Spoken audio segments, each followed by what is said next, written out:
केशवं बादरायणं सूत्रभाष्यकृतौ वन्दे तौ पुनः पुनः ईश्वरो गुरुरात्मेति मूर्तिभेदविभागिने व्योमवद्व्याप्तदेहाय दक्षिणामूर्तये नमः।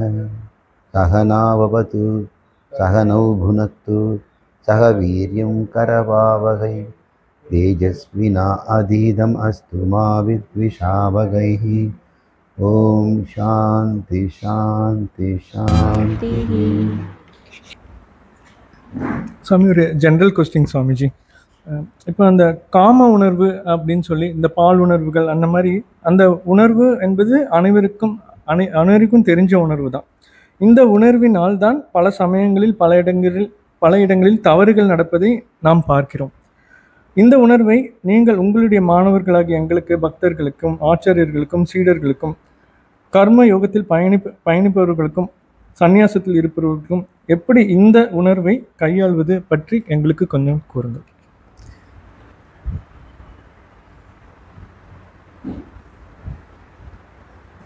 பொதுவாகவே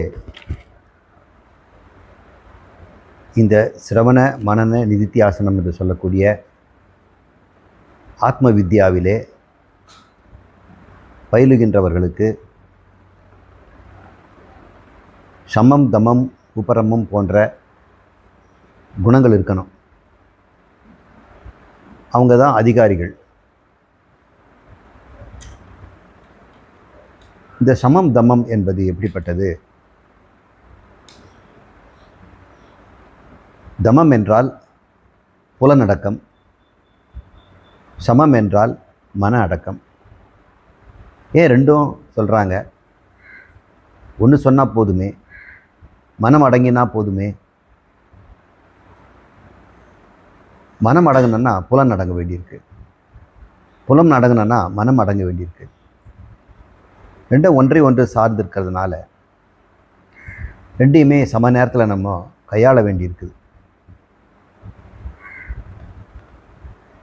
இந்த புலன்களுக்கு சுதந்திரமான பிரவிற்த்தி இருக்குது. புலன்னா என்ன? நம்ம 5 புலன்களுக்கு உங்களுக்கு தெரியும். சப்தம், ஸ்பரிசம், ரூபம், ரசம், கந்தம். இப்படி 3 விதமான உணர்வு நம்ம இருக்குது. வெளிச்சத்தை பார்க்குறோம், கலரை பார்க்குறோம், சப்தத்தை காதால் கேட்குறோம், மூக்கால் இந்த ஊதுவத்தி வாசனையை நம்ம உணர்கிறோம், நாக்கால் சுவையை உணர்கிறோம், தொட்டு உணர்கிறோம். இதெல்லாம் புலன்கள்னு சொல்கிறோம். இது இல்லாமல் இந்திரியங்கள்ன்ற இடத்துல பேச்சு, செய்கை, நடத்தல் இதெல்லாம் அடங்கும். இதை நம்ம முதல்ல கட்டுப்படுத்தணும். ஏன் அப்படின்னா அவை தானாகவே இயங்கக்கூடியது. நம்முடைய கட்டுப்பாடு இல்லாமலே அது சுயமாக வேலை செய்யக்கூடியது. காது திறந்தே இருக்கிறதுனால அது தானாக சப்தம் உள்ளே போயிடும். இப்போ இந்த காதுக்கும் மனசுக்கும் ஒரு ஒப்பந்தம் ஆரம்ப காலத்துலேருந்து. காதில் சப்தம் வந்தால் உடனே மனசு அது என்னன்னு ஆராய்ச்சி பண்ணும். அதுக்கேற்ற உணர்வை கொடுக்கும். அப்போ மனம்ங்கிறதும் அதில் இருக்கக்கூடிய புத்தின்னு சொல்லக்கூடிய இன்டெலிஜென்ஸு, அதை பற்றி நம்ம நிறைய பார்த்துருக்குறோம். உள்ளம் எப்பொழுதுமே இந்த உணர்வு கருவிகளாகிய 5ஓட நெருங்கிய தொடர்பு இருக்குது. இப்போ கண்ணை மூடினா கூட ஏதாவது பார்க்குறதுக்கு அது துடிக்கும். நம்ம காதுக அமைதியாக வச்சுக்கணுன்னா கூட சப்தத்தை அது நாடி போகும். ஏதாவது உங்களுக்கு பின்னாடி நடந்து வர மாதிரி இருந்ததுன்னா, எவ்வளோ பெரிய தியானம் பண்ணுறவனா இருந்தால் கூட என்ன வருதுன்றத அது காது அவனுக்கு காட்டி கொடுத்துரும். ஏதோ பக்கத்தில் நடக்கிற மாதிரி தெரியுதுன்னு உடனடியாக அவன் கலைஞ்சி அவன் திரும்பி பார்க்குறான். இப்போ புலன்களே நம்ம கேட்காமலே சில விஷயங்கள் அது உள்ளே நுழைஞ்சிடுது. காது நம்ம கேட்காமலே ஏதோ சப்தங்களெல்லாம் கேட்டுடுது. கோயில் மணி ஓசையும் கேட்கும், யாராவது வம்பு பேசுகிறதையும் கேட்டுடும், நாய் குலைக்கிறதை கேட்கும், பாத்திரம் பண்டை உருள்றதை கேட்கும், எந்திரங்கள் ஓடுவதை கேட்கும். அது அதனுடைய தொழில் அது செய்யுது. அதனால் அதுக்கு சுயமான பிரவிற்த்தி இருக்குது அப்படின்னு சொல்கிறாங்க. கைகளும் கூட நம்ம கட்டியாக பிடிக்கலைன்னா தானாக அது ஏதாவது சொரியும், தடுக்கும், போகும். அது ஒரு காரியத்தில் ஈடுபட்டுக்கிட்டே இருக்கும். காலும் மடித்து போடும், உட்காரும், நடக்கும். வாயும் சும்மா இருக்காது, ஏதாவது மெல்லும், ஏதாவது பேசும். இதெல்லாம் இந்திரியங்கள்னு சொல்கிறோம். இதை முதல்ல ஒழுங்குபடுத்துங்கிறாங்க. இப்போ குழந்தையிலேருந்து நம்ம சின்ன குழந்தைங்களுக்கெல்லாம் எப்படி நடக்கணும், பையனை ஒரு மாதிரி சொல்கிறோம், பையனை பொண்ணை ஒன்று சொல்லுவோம். பையன் பொண்ணு அடக்க உடக்கமாக இருக்கணும், நல்லா அதிர்ற மாதிரி நடக்கக்கூடாது, திம் திம் திம்னு நடந்தால் சத்தம் வரக்கூடாது அப்படின்ட்டு. நடக்கும்போது சத்தம் வராமல் எப்படி நடக்கிறது, அந்த குழந்தைங்க ஆச்சரியப்படுது. இப்போ ஒரு மென்மை இருக்கணும். பெண்கள் வந்து நிலம் அதிர்ற மாதிரி நடக்கக்கூடாது இல்லையா? அது மிலிட்ரியில் இருக்கவன் தான் அந்த மாதிரி நிலம் அதிர்ற மாதிரி நடப்பான். அவன் ஆர்மியில் இருக்கிறான், அந்த மாதிரி இருக்கக்கூடாது. இப்போ பெண்களுக்கு சில கட்டுப்பாடுகள், ஆண்களுக்கு சில சலுகைகள், அவங்களுக்கு சில கட்டுப்பாடுகள், பெண்களுக்கு சில சலுகைகள் இருக்குது. எல்லாருக்குமே இந்த இந்திரிய கட்டுப்பாடில் சலுகையும் கொடுக்கப்பட்டிருக்குது, ஒழுக்கமும் கொடுக்கப்பட்டிருக்கு. இவற்றை நாம் எப்படி கையாளணும் அப்படிங்கிறது தான் நாம் சொல்லக்கூடிய தமம் அப்படிங்கிறது. இப்போ பேச்சு எடுத்துட்டோம்னா அளவாக பேசணும், தேவை இருந்தால் மட்டும் பேசணும், தேவை இருந்தால் அளவாக பேசணும், அதுவும் இதமாக பேசணும், யார் மனசும் புண்படாமல் பேசணும், உண்மையை பேசணும். இப்போ 4 அளவுகளை நம்ம வச்சுருக்கிறோம். இது பேர் நாம் சொல்கிறது தமம் அப்படிங்கிறோம். இதை ஓரளவுக்கு இந்த குழந்தைங்க சின்ன வயசுலேருந்தே பேச்சை கட்டுப்படுத்துறது, கை கால் வீசி நடக்கிறது, எடுக்கிறது, கொள்வது, ஒரு பொருளை கையாளும் போது எப்படி நம்ம கைகளை பயன்படுத்துகிறோம், அடக்க ஒடுக்கமாக இரு அப்படின்னு சொல்கிறாங்க. கை காலை வீசியெல்லாம் இருக்கக்கூடாது, பொது இடத்துலலாம் எல்லார் முன்னாடியே கால் ஆட்டிகிட்டு இருக்கக்கூடாது, கால் மேலே கால் போட்டுக்கூடாது, கை பின்னாடி கை கட்டிக்கூடாது. அப்புறம் சாப்பிடும்போது தரையில் கையை ஊனிட்டு சாப்பிடக்கூடாது, வளவளன்னு பேசிட்டு செய்யக்கூடாது. இதெல்லாம் நம்முடைய கலாச்சாரத்தில் இருக்கக்கூடிய புலனடக்கம். இப்போது புலனடங்கு அடங்க என்னாகும், மனசு ஜாக்கிரதையாக இருக்கும். மனசு எப்படி ஆகிடும், உஷாராக இருக்கும். நம்ம நடக்கிறது எப்படி நடக்கிறோம், நம்ம பேசுறது எப்படி பேசுகிறோம், எப்படி கவனிக்கிறோம் அப்படின்னு இருக்கும். அப்போ மனசுக்கு எப்பொழுதுமே இந்த புலன்களை பற்றிய ஒரு விசாரணை இருந்துகிட்டே இருக்கிறதுனால உஷாராக இருக்குது. அப்போ மனம் அடங்கிடுது இல்லை. அப்போ கை காலை பள்ளிக்கூடத்தில் கூட பசங்க என்ன பண்ணுறாங்க, எல்லாரையும் அப் டவுன், சிட் ஸ்டாண்ட் ஒரு 5 தடவை செய்ய வச்ச உடனே அவங்களுக்கு ஆக்டிவிட்டி எல்லாம் அதில் ஃபோக்கஸ் ஆகிடும். அதுக்கப்புறம் உட்கார்ந்த உடனே கை கட்டி வாய் மேலே கை வைங்க அப்படின்ட்டுவாங்க. இப்போ இது அடங்கின உடனே கவனம் முழுக்க டீச்சர் அம்மா சொல்லக்கூடியதில் கவனம் போகுது. அப்படி செல்லும் பொழுது மனம் அடங்குது. இதுக்காக தான் இந்த மனமும் புலன்களும் அடங்கினா கவனிக்கின்ற சக்தி வரும். அப்புறம் உபரமம் வந்துடும். உபரமம் என்னன்னாகும், அனாவசியமான காரியங்களில் ஈடுபடாமல் தர்மமான காரியத்தில் மட்டும் ஈடுபடுறது உபரமம். தவித்தல், தேவையில்லாததை வேண்டாதெல்லாம் செய்யக்கூடாது. தான் உண்டு தன் செயல் உண்டு. படிக்கணும்னா படிக்கணும், பாத்திரம் கழுவுனா பாத்திரம் கழுவணும். அம்மா இதை கொஞ்சம் பார்த்துட்டு தீஞ்சு போகாமல் பார்த்துக்க அப்படின்னு சொன்னால் புத்தகத்தை மூடிட்டு போய் அம்மாவுக்கு ஹெல்ப் பண்ணிவிட்டு அந்த பொரியலை வந்து தீஞ்சு போகாமல் கை இருக்கணும். அப்புறம் அம்மா உடனடியாக வந்துடுவாங்க. படிக்கிற பொண்ணை கெடுக்க மாட்டாங்க இல்லையா, சரி நீ போய் பார்த்துக்க, அவங்க செய்கிறாங்க. இப்படி இந்த மனமும் தனக்குண்டான வேலைகளுக்குள்ளே மட்டுமே இருக்கும். இப்படிப்பட்டவனுக்கு ஆத்ம வித்யா ரொம்ப சுலபமாக வரும். இப்படி இல்லாதவங்களை இங்கே உட்கார வைக்க முடியுமா? இப்போது உடம்பும் அடங்கியிருக்குது, அதே விஷயம் மனமும் அடங்கியிருக்குது. இப்போ ஃபோக்கஸில் இருக்குது. இப்போ அந்த புத்தி சமாதானத்தில் இருக்குது. இப்படிலாம் சொல்கிறாங்க. இதுக்காக தான் இந்த புலன் அதிகமாக போகின்ற இடம் எதுன்னா, இந்த மனம் அதிகமாக எங்கே போகுதுன்னா இன்பத்தை நோக்கி போகும். மனம் எப்போவுமே இன்பத்தை நோக்கி போகும். இல்லைன்னா துன்பம் வருவதுலேருந்து எப்படி தப்பிக்கலாங்கிறத பற்றி அது யோசனை பண்ணிகிட்டு இருக்கும். துன்பத்திலேருந்து விலகுவதும் இன்பத்தை நோக்கி ஓடுவதும் தான் இந்த மனசுக்கு வேலை. மனசை ஓடுற குழந்தைய பிடிச்சி மடியில் வச்சுருந்தோம்னா அது திமிரிக்கிட்டு இருக்கும், கொஞ்ச நேரம் அமைதியாக இருக்கும். அப்புறம் கொஞ்சம் அது அமைதியாக தானே இருக்குதுன்னு சொல்லி நாம் கொஞ்சம் தலையை கொஞ்சம் சரி பண்ணிக்கலாம் அப்படின்னு கையை கொண்டு போய் மேலே ஓட்டுன்னு ஜப்புன்னு குத்தி ஓடிடும். இப்படி தான் அந்த மனமும் நம்ம விட்ட உடனே அது எங்கே போகும்? குழந்தை, உங்கள் வீட்டு குழந்தைங்களாம் எங்கே போகும்னு பாருங்கள். அது எதை செய்யக்கூடாதுன்னு நினைக்கிறோம் அதை போய் செய்யும். அது பிடிச்சி வச்சுருக்குறாங்க. அண்ணன் 2 பேரும் உட்காந்து ஹோம்ஒர்க் பண்ணுறாங்க. அக்கா வந்து சின்ன பொண்ணு, அவள் வந்து படம் வரைஞ்சிட்ருக்குறா. அவங்களுக்கு நாளைக்கு ஸ்கூலுக்கு போகிறது. இந்த குழந்தை கையில் இருக்குது. விட்ட உடனே என்ன பண்ணோம்? அவள் கையில் பேனா பிடிக்கும். இவங்கிட்ட இருக்க புத்தகத்தை பிடுங்க.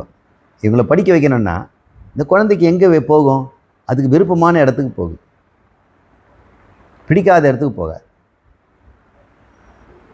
இது மாதிரி மனசும் 2 இடத்துக்கு தான் போகும். ரொம்ப அன்பு இருக்கவங்ககிட்டயே அது உள்ளே போக பார்க்கும். ஃபோன் போட்டு கேட்கலாம், குழந்தை எப்படி இருக்கிறா அப்படின்னு. எங்கேயோ வெளியூரில் இருக்கக்கூடிய மகளுக்கோ மகனுக்கோ ஃபோன் போட்டு கேட்பாங்க. இந்த விரும்பிய இடத்துல மனசு போகுது. அப்படி இல்லைன்னாக்கா வெறுக்கிறத பற்றி மனசு யோசிக்கும்.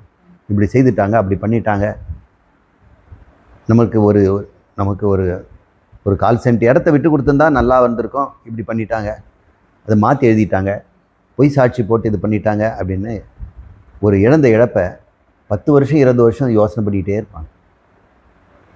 வரவங்க போகிறவங்கிட்டலாம் அவங்கள பற்றியே சொல்லுவாங்க, எந்நேரமும் அவங்கள பற்றியே சொல்லுவாங்க. அப்போ மனசில் 2 விஷயந்தான் இருக்குது, ஒன்று பிடிச்ச விஷயம், ஒன்று பிடிக்காத விஷயம். அதனால் எல்லாருக்கும் பிடிச்ச விஷயம் எது அப்படின்னு பார்த்தோம்னா இந்த பால் உறவு அப்படிங்கிற ஆண் பெண் உறவு.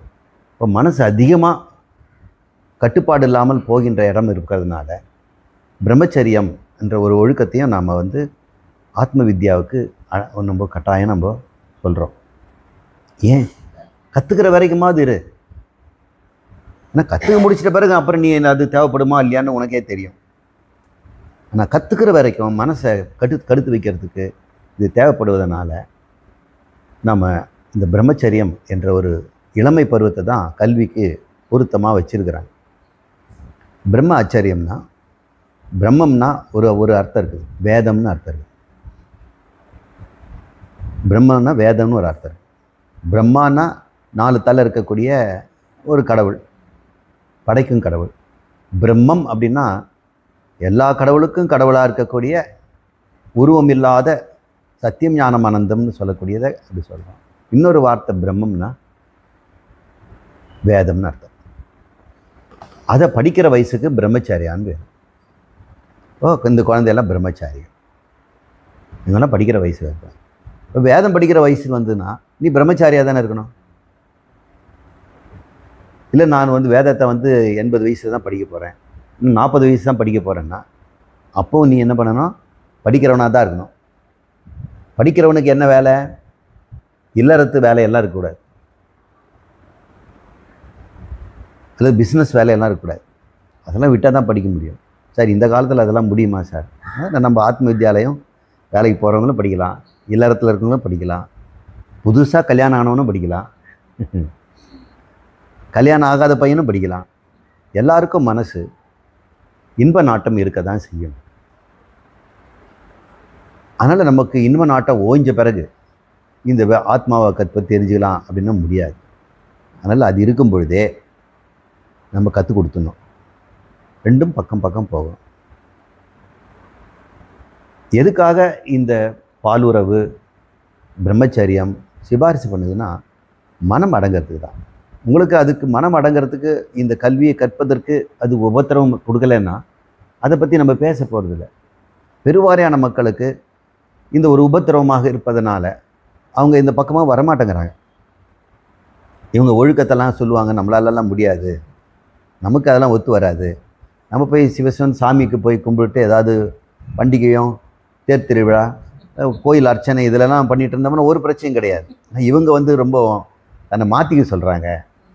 தன்னை மாற்றிக்காமல் கோபக்காரனாகவே கோயிலுக்கு போகலாம், பயந்தவங்களையே கோயிலுக்கு போகலாம், திருட்டுத்தனம் செய்கிறவனும் கோயிலுக்கு போகலாம். கோயிலுக்கு போகிறதுக்கு நீங்கள் திருடக்கூடாது பொய் சொல்லக்கூடாதுன்னு சொல்கிறதில்ல. முக்கால்வாசி பொய் சொல்கிறவங்க தான் கோயிலுக்கு போகிறாங்க.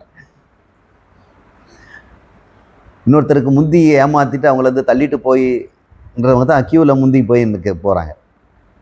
க்யூவில் கூட ஒழுங்காக நிற்க மாட்டாங்க, சபிச்சுக்கிட்டே இருப்பாங்க. அதனால் கோயிலுக்கு போகிறதுக்கு வந்து நீங்கள் பெரிய ஒழுக்கம்லாம் வேண்டியதில்லை. ஆத்ம வித்யாவுக்கு அது வேணும் இல்லையா? அதுக்காக நம்ம சொல்கிறோம். சொல்லுவது எந்த உணர்வுகளெல்லாம் இந்த ஆத்ம அறிவுக்கு தடையாக இருக்குதோ அந்த உணர்வை நாம் நம்ம கைக்குள்ள வச்சுருக்கணும் அப்படிங்கிறது தான் சொல்லப்பட்டதே தவிர, அறவே அது இல்லாத அப்போது பாலுறவு வைத்திருவனுக்கு ஞானமே வராதுன்னு கிடையாது. இப்போ ஞானம் இருக்கவன் பாலுறவை வச்சுக்கவே மாட்டான்னு சொல்ல முடியாது. அதுக்கு இதுக்கு சம்பந்தம் இல்லை. இது கல்வி.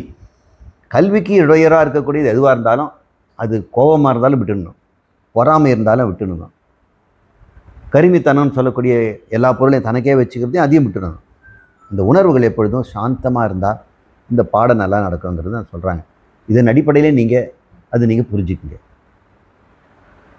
சரிம்மா.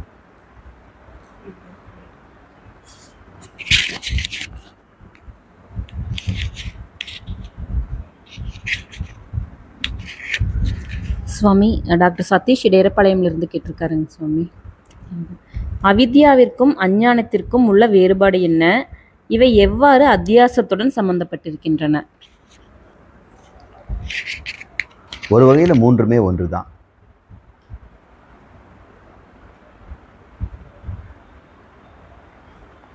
அவித்யா என்பதை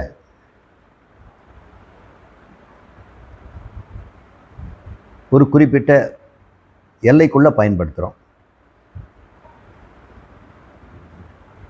அஞ்ஞானம் அப்படிங்கிறதையும் அதுக்கு ஒரு எல்லை இருக்குது. அத்தியாசங்கிற சொல்லையும் ஒரு குறிப்பிட்ட எல்லைக்குள்ளே நம்ம பயன்படுத்துகிறோம்.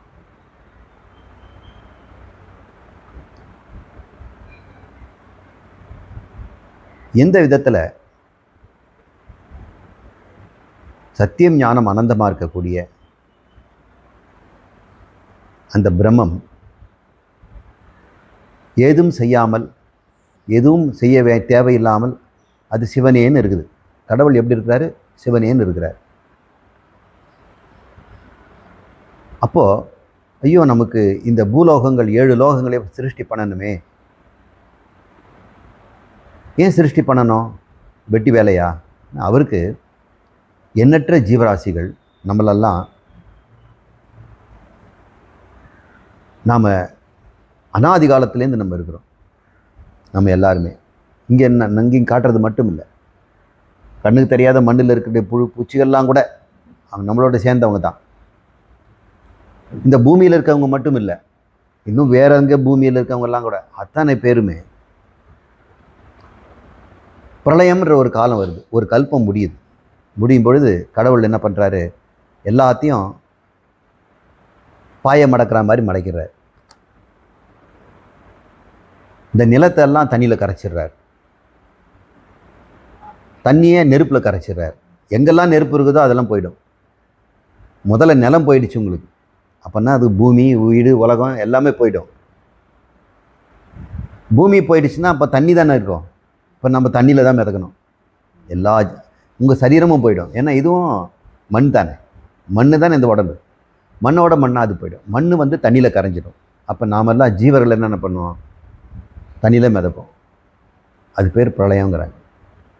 அப்புறம் கொஞ்ச நேரத்தில் அது ஆவி ஆகிடும். ஏன்? நெருப்பு வந்து அதை எரிச்சு உறிஞ்சிக்கும். அப்போ நெருப்பும் மறைஞ்சிடும், ஏன்னா ஆவி ஆகி போச்சு. இந்த தண்ணி முழுக்க நெருப்பில் போனவொன்னே என்ன ஆகும்? நெருப்பு அணைஞ்சி போய் தண்ணீர் ஆவி ஆகிடும், அது வாயு ஆகிடும். அந்த வாயுவும் அப்படியே அந்த ஆகாயம் உறிஞ்சிக்கும். அந்த ஆகாயத்தையும் சுவாமி உள்ளே போட்டுக்குவார். இப்போ என்னாச்சு? ஜீவர்கள் எல்லாம் ஆகாயம் இல்லாமல், காற்று இல்லாமல், தண்ணி இல்லாமல், வீடு வாசல் இல்லாமல், உடம்பு இல்லாமல் எல்லாரும் இருக்கிறாங்க. அப்படியே தூங்கிட்டு இருக்கிறாங்க. ஏன்னா அவங்களுக்கு உடம்பு இல்லாததுனால முழிச்சிட்டு எதுவும் செய்ய முடியாது. அது பேர் உறக்கம். எல்லாரும் ஒரே சமயத்தில் தூங்குகிறோம். இப்போன்னா தமிழ்நாட்டில் ஒரு சில தூங்குறவங்க கனடாவில் வந்து முழிச்சிட்டு இருப்பாங்க.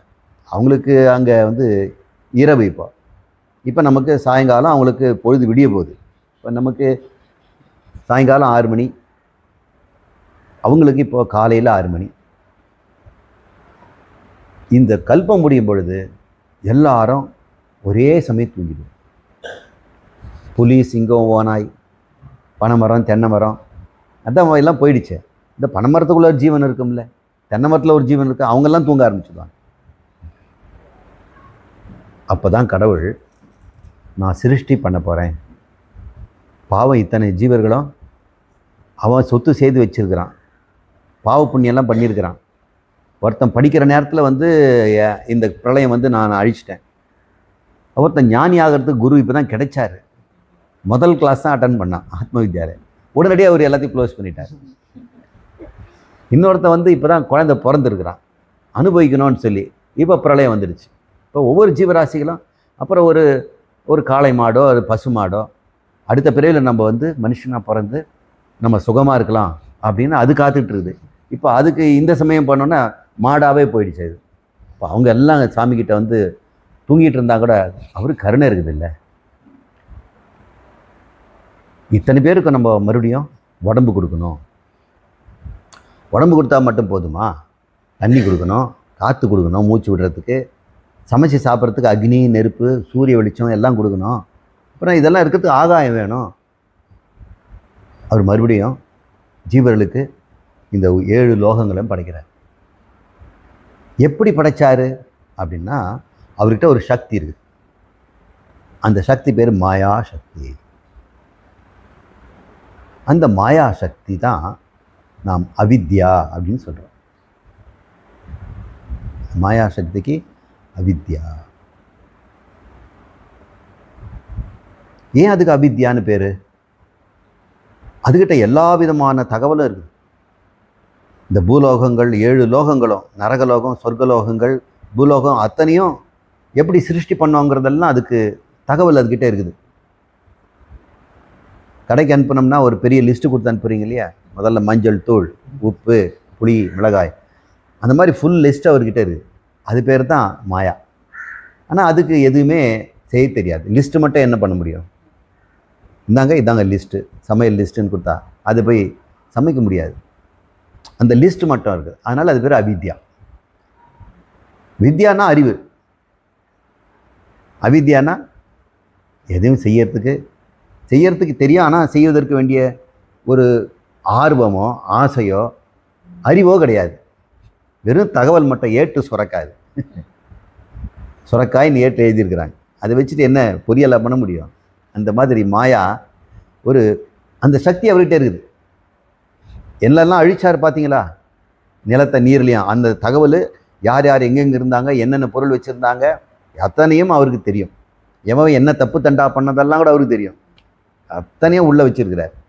இப்போ அத்தனையும் வச்சுருந்தா கூட அந்த மாயாவுக்கு சுயமாக எதுவும் செய்ய தெரியாது. அப்போ மாயாவுக்குள்ளே போகிறார், அந்த தகவலுக்குள்ளே அவர் போகிறார். போய் அதுக்கெல்லாம் அறிவு தரார். உடனடியாக அது வித்யாவாயிடுச்சு. இப்போ அவர் எப்படிப்பட்டவர் ஆயிட்டார்? எதுவும் அறியாமல் தனியாக இருந்த, அறிவு மாத்திரமாக இருந்தவர் எல்லாம் அறிந்தவர் ஆயிட்டார். 7 உலகத்தும் அவர் இப்போது தெரியுது. அவருக்கு எப்படி தெரிஞ்சது? அவருக்கு மாயா தான் அவருக்கு அந்த அறிவை கொடுத்தது. ஒன்றுமே தெரியாததுக்கு லிஸ்ட்டை கொடுத்த உடனே அவன் படித்து பார்த்த, ஓ இவ்வளோ இருக்குதா அப்படின்னு தெரிஞ்சிட்டார். அப்போ அத்தனையும் அறிஞ்சிட்டான்ல லிஸ்ட்டில் இருக்கிறதெல்லாம். இப்போ மாயாவில் இருக்கக்கூடிய அனைத்தையுமே பிரம்மம் அறிஞ்சதுனால அவர் பேர் சர்வஜன் அப்படின்னு. அதனால் அந்த இடத்துல மாயா அவித்யா இல்லை, இப்போ சர்வஜத்துவ கொடுக்குது. இன்னும் அறிவை தருவதாக இருக்குது. அப்போ பூர்ண வித்யாவாக இருக்குது. யாருக்கு? பிரம்மத்துக்கு. ஆனால் அந்த மாயா இந்த ஜீவர்களுக்கு உடம்பு கொடுத்துடுச்சு இல்லையா? அது வச்சு தானே முழு கொடுத்தாரு. இப்போ உங்களுக்கு என்னாச்சு? உடம்பு வந்த உடனே உங்களுக்கு அது அஞ்ஞானம் ஆயிடுச்சு. என்னாச்சு? நான் யாருன்னு தெரியாமல் உடம்பு நானுன்னு சொல்கிறீங்க. உண்மையிலே நீங்கள்லாம் யார்? அதுக்குள்ளே யார் புகுந்துருக்கிறாரு? மாயாக்குள்ளே, ஜீவனுக்குள்ளே யார் புகுந்துருக்கிறாரு? பிரம்மம். மாயாக்குள்ளேயும் புகுந்தார், ஜீவனுக்குள்ளேயும் புகுந்துருக்கிறார். மாயாக்குள்ளே புகுந்து உலகத்தை படைச்சும் உடம்பை படைத்தார். ஜீவனுக்குள்ளே புகுந்து உங்களுக்கு அறிவை கொடுத்தார். ஆனால் அறிவை கொடுத்தா நீங்கள் என்ன அறியணும்? அவர் அறிவு தான் என்கிட்ட இருக்குதுன்னு சொல்லணும் இல்லை? கடவுள் தான் என்கிட்ட இருக்கிறார் இல்லை.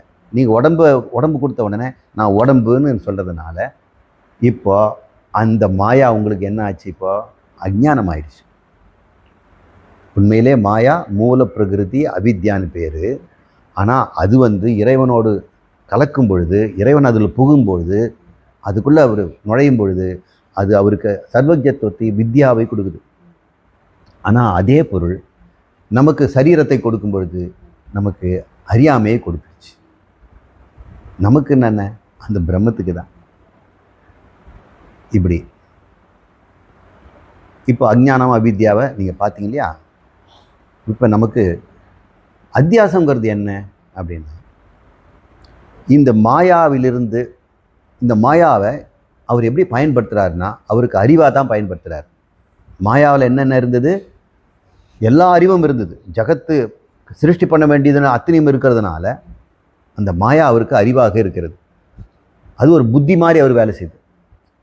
அந்த புத்தியை வச்சு தான் அவர் சிருஷ்டி பண்ணுறாரு. அதனால் அந்த பேர் மகத் அப்படின்னு பேர். மகத் அப்படின்னு. எதுக்கு? மாயாவுக்குன்னு பேர் மகத். அந்த மாயா அவர்கிட்ட எப்படி இருந்தது? சுருங்கி சின்னதாக இருந்ததுனால அவ்யக்தம், அவித்யா அப்படின்னு பேர். அது விரியும் பொழுதுனாச்சு அது வியக்தமாகி மகத்தாக மாறிடும். இந்த மகத் வழியாக அந்த பிரம்மம் பார்க்கும் பொழுது 7 லோகத்தையும் அவரால் புரிஞ்சிக்க முடியுது. அப்புறம் அவர் சிருஷ்டி பண்ணுறார். இந்த 3 வார்த்தையை நான் உங்களுக்கு சொல்கிறேன். அந்த மகத்து அவருக்கு புத்தி மாதிரி செயல்படுது இல்லையா? அதுதான் உங்களுக்கெல்லாம் தனித்தனி புத்தியாக இருக்குது. இப்போ நம்முடைய புத்தியெல்லாம் ஒன்றா சேர்த்து குவிச்சோம்னா என்ன ஆகும்? மகத்து. அதுதான் இறைவனுக்கு அறிவு.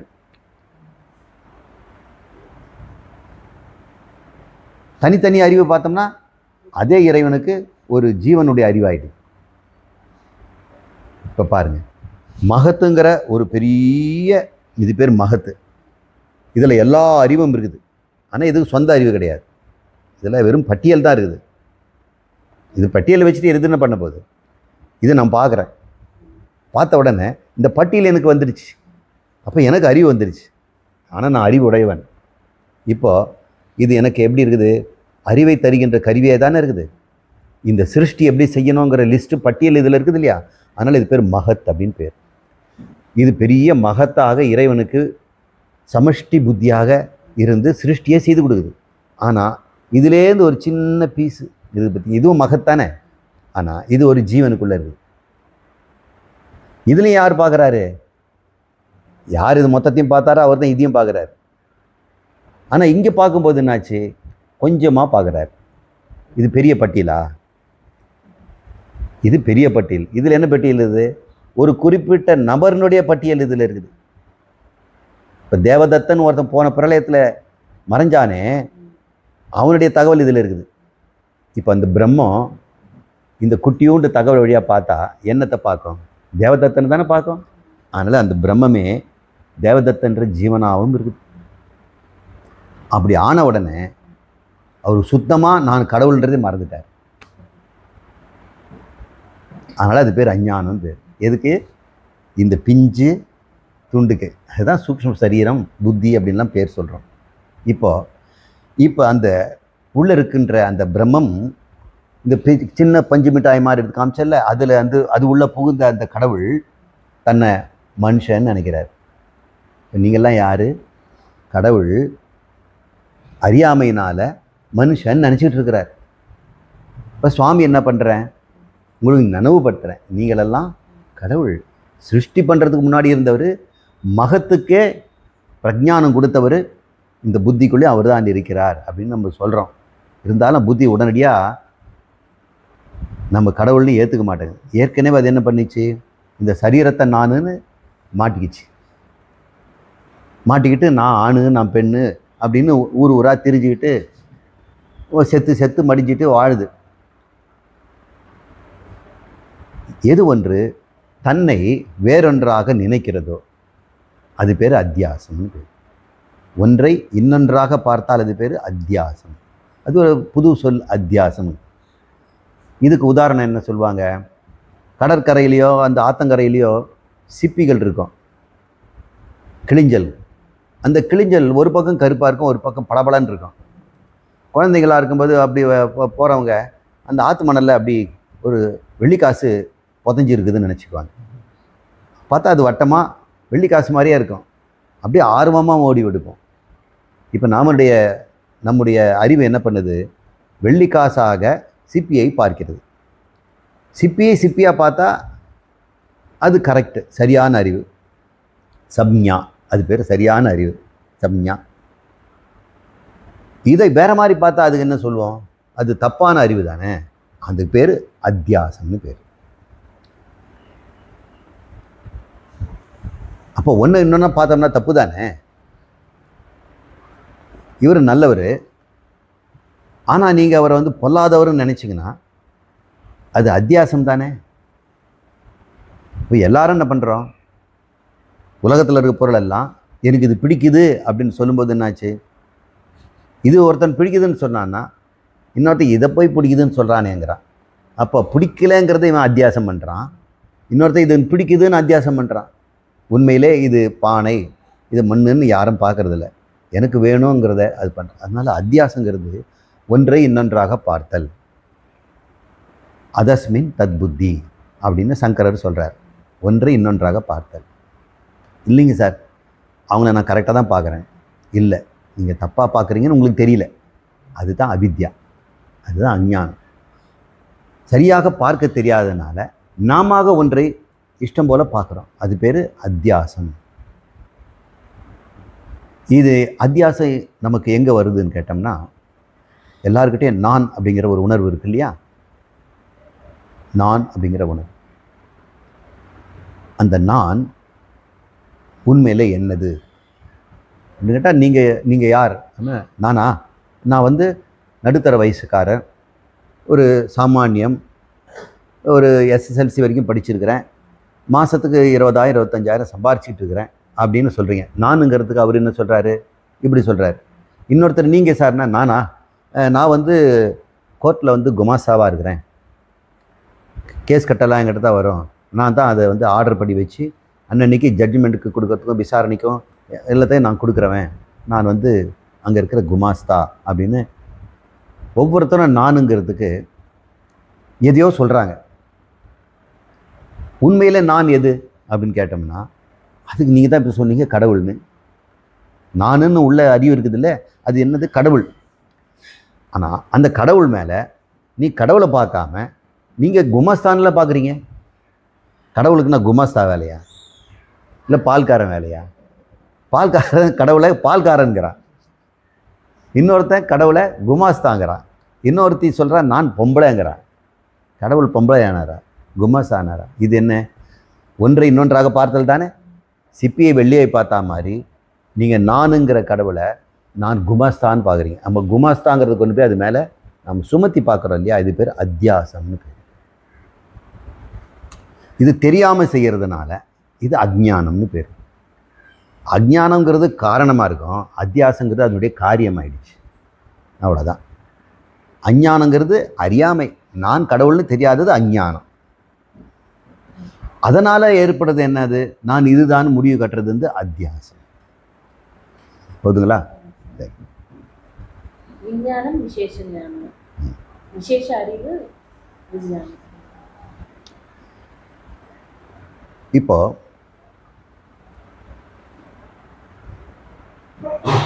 எல்கேஜி கிளாஸ் 30 குழந்தைங்க உட்காந்துருக்குறாங்க, ரைம்ஸ் கற்றுக் கொடுக்குறாங்க. அவங்கெல்லாம் பாடுறாங்க. Baa baa black sheep, have you any wool, yes sir yes sir, 3 bags full அப்படின்னு எல்லாம் காது. இப்போது இது அவங்க அம்மா தான் ஜன்னல் வழியே கேட்குறாங்க, என் குழந்தை குரல் எங்கே இருக்குதுன்னு. கேட்க முடியுமா? குழந்தை குரல் இல்லையா? அதில் இருக்குது. எல்லா அம்மாங்களும் அவங்கவுங்க குழந்தை குரலை தேடுறாங்க, ஆனால் எல்லார் குரலும் அங்கே இருக்குது. குழந்தை குரல் இருக்குதுன்னு தெரியுது, அது பேர் ஞானம். ஆனால் என் குழந்தை குரல் என்னன்னு தெரியலையே, அது பேர் விசேஷ ஞானம். தனியாக தெரிஞ்சுக்கணும்னு பார்க்குறாங்க. அப்படி வேணும்னு என்ன பண்ணணும்? வீட்டில் கொண்டு போய் குறைச்சி நீ சொல்லுமான்னு கேட்கணும். அப்போ தான் கேட்க முடியும். குரலே இருந்தாலும் கூட அது பொதுவாக நம்ம அறியும் பொழுது அதில் நம்ம குறிப்பிட்டு எதையும் அறிவதில்லை. குறிப்பிட்டு அறியணும்னு சொன்னால் மற்றதுலேருந்து விளக்கணும். அது பேர் விஞ்ஞானம். இப்போ நம்ம ஆத்ம வித்யாவில் ஞானம் என்னன்னா, நான் இருக்கிறேன் அப்படின்னு எல்லாருக்கும் தெரியுது இல்லையா? இதில் எல்லாரும் கரெக்டாக தான் சொல்கிறாங்க நான். நீ என்னவாக இருக்கிறான்றன்னு யாரும் சச்சிதானந்தம்னு சொல்ல மாட்டேங்கிறாங்களே, பிரம்மம்னு சொல்ல மாட்டேங்கிறாங்களே. அப்போது ஞானம் இருக்குது அவங்களுக்கு. ஆனால் விசேஷமாக என்ன ஞானம் தெரியணும்? சச்சிதானந்தன் தெரியணும். ஆனால் விசேஷமாக தப்பு பண்ணியிருக்கிறாங்க. அது பேர் விசேஷ அஜ்ஞானம். இருட்டறையில் கயிறு இருக்குது. அப்போ எல்லாரும் ஏதோ இருக்குதுங்கிறாங்க. அந்த பையன் ராமு போய் சொல்லியிருக்கிறான், உள்ளே வந்து பாம்பு இருக்குது. அப்புறம் அப்படியான்னு சொல்கிறாங்க. கதை வேற பூட்டி இருக்குது. இவன் ஜன்னல் வழியாக தான் பார்த்தான். எல்லாரும் ஜன்னல் வழியாக பார்க்குறாங்க, உத்து பார்க்குறாங்க. ஏதோ இருக்குதுங்க. பையன் சொல்கிறது கரெக்டு தான். எல்லாம் ஏதோ இருக்குதுன்னு ஒத்துக்கிறாங்க. ஆனால் கயிறு இருக்குதுன்னு ஒருத்தன்னு சொல்ல மாட்டேங்கிறாங்க. ராமு சொன்னதையே எல்லாரும் சொல்கிறாங்க, பாம்பு தான் இருக்குது. இப்போ ஏதோ இருக்கிறதுல எல்லாரும் ஒத்துக்கிறாங்க. இப்போ எல்லாரும் அதனுடைய ஏதோ ஒன்று தப்பாக விசேஷமாக தப்பு புரிஞ்சு பண்ணுறாங்க. விசேஷமாக என்ன கண்டுபிடிச்சிருக்கணும்? கயிறுன்னு கண்டுபிடிச்சிருக்கணும். அப்போ விசேஷ ஞானமும் சாமானிய ஞானமும் ஒன்றா இருக்கணும். விசேஷ ஞானம் வேற ஆகிடுமா? ஆனால் இந்த இடத்துல நமக்கு விசேஷ ஞானமும் சாமானிய ஞானமும் வேறாக இருக்குது. ஏதோ இருக்குதுங்கிறது சாமானிய ஞானம். ஆனால் அது கயிறுன்னு தெரியாமல் பாம்புன்னு சொல்கிறதும் சரி, பாம்புன்னு சொல்கிறாரு. ஒருத்தர் அப்படியே எட்டி பார்க்குறாரு, அது பாம்புன்னா இப்படியா இருக்கும், அது ரப்பர் குழாய் அப்படிங்கிறார். அவரும் கயிறுன்னு சொல்ல மாட்டேங்கிறார். ஆனால் அவர் ஏதோ இருக்குதுன்னு அவருக்கும் தெரியுது. இப்போ இன்னொருத்தர் வந்து பார்க்குறாரு, ஏதோ நகருங்க அப்படி அவர் பார்க்குறாரு, ரப்பர் குழாயா, அது பூமாலைங்க, அந்த பொண்ணு நேற்று போச்சு, சரத்தை இங்கே கீழே போட்டுருக்குது, அது கிடக்குது அப்படின்னு சொல்லி அவர் சொல்கிறார். அப்படி அவர் அப்படியா இன்னொருத்தர் சொல்கிறாரு, ரெண்டு பேரும் தப்புங்க, அது குழாயும் கிடையாது பூமாலையும் கிடையாது, தரையில் வெடிப்பு இருக்குதுங்கிறார். அப்போது எல்லாருமே ஏதோ ஒன்று இருக்கிறத வந்து ஒத்துக்கிறாங்க. அது மாதிரி நாம் எல்லாரும் நான் இருக்கிறேன்னு ஒத்துக்கிறோம். ஆனால் ஆளுக்கு தன்னை பற்றி என்ன சொல்கிறாங்க? தன்னை பால்காரங்கிறான், நான் தச்சேன்னு சொல்கிறான், நான் தபால்காரன்னு சொல்கிறான், நான் கோர்ட்டு குமாஸ்தாங்கிறான், நான் வந்து ஹாஸ்பிட்டல் வேலை செய்கிற நர்ஸுங்கிறா,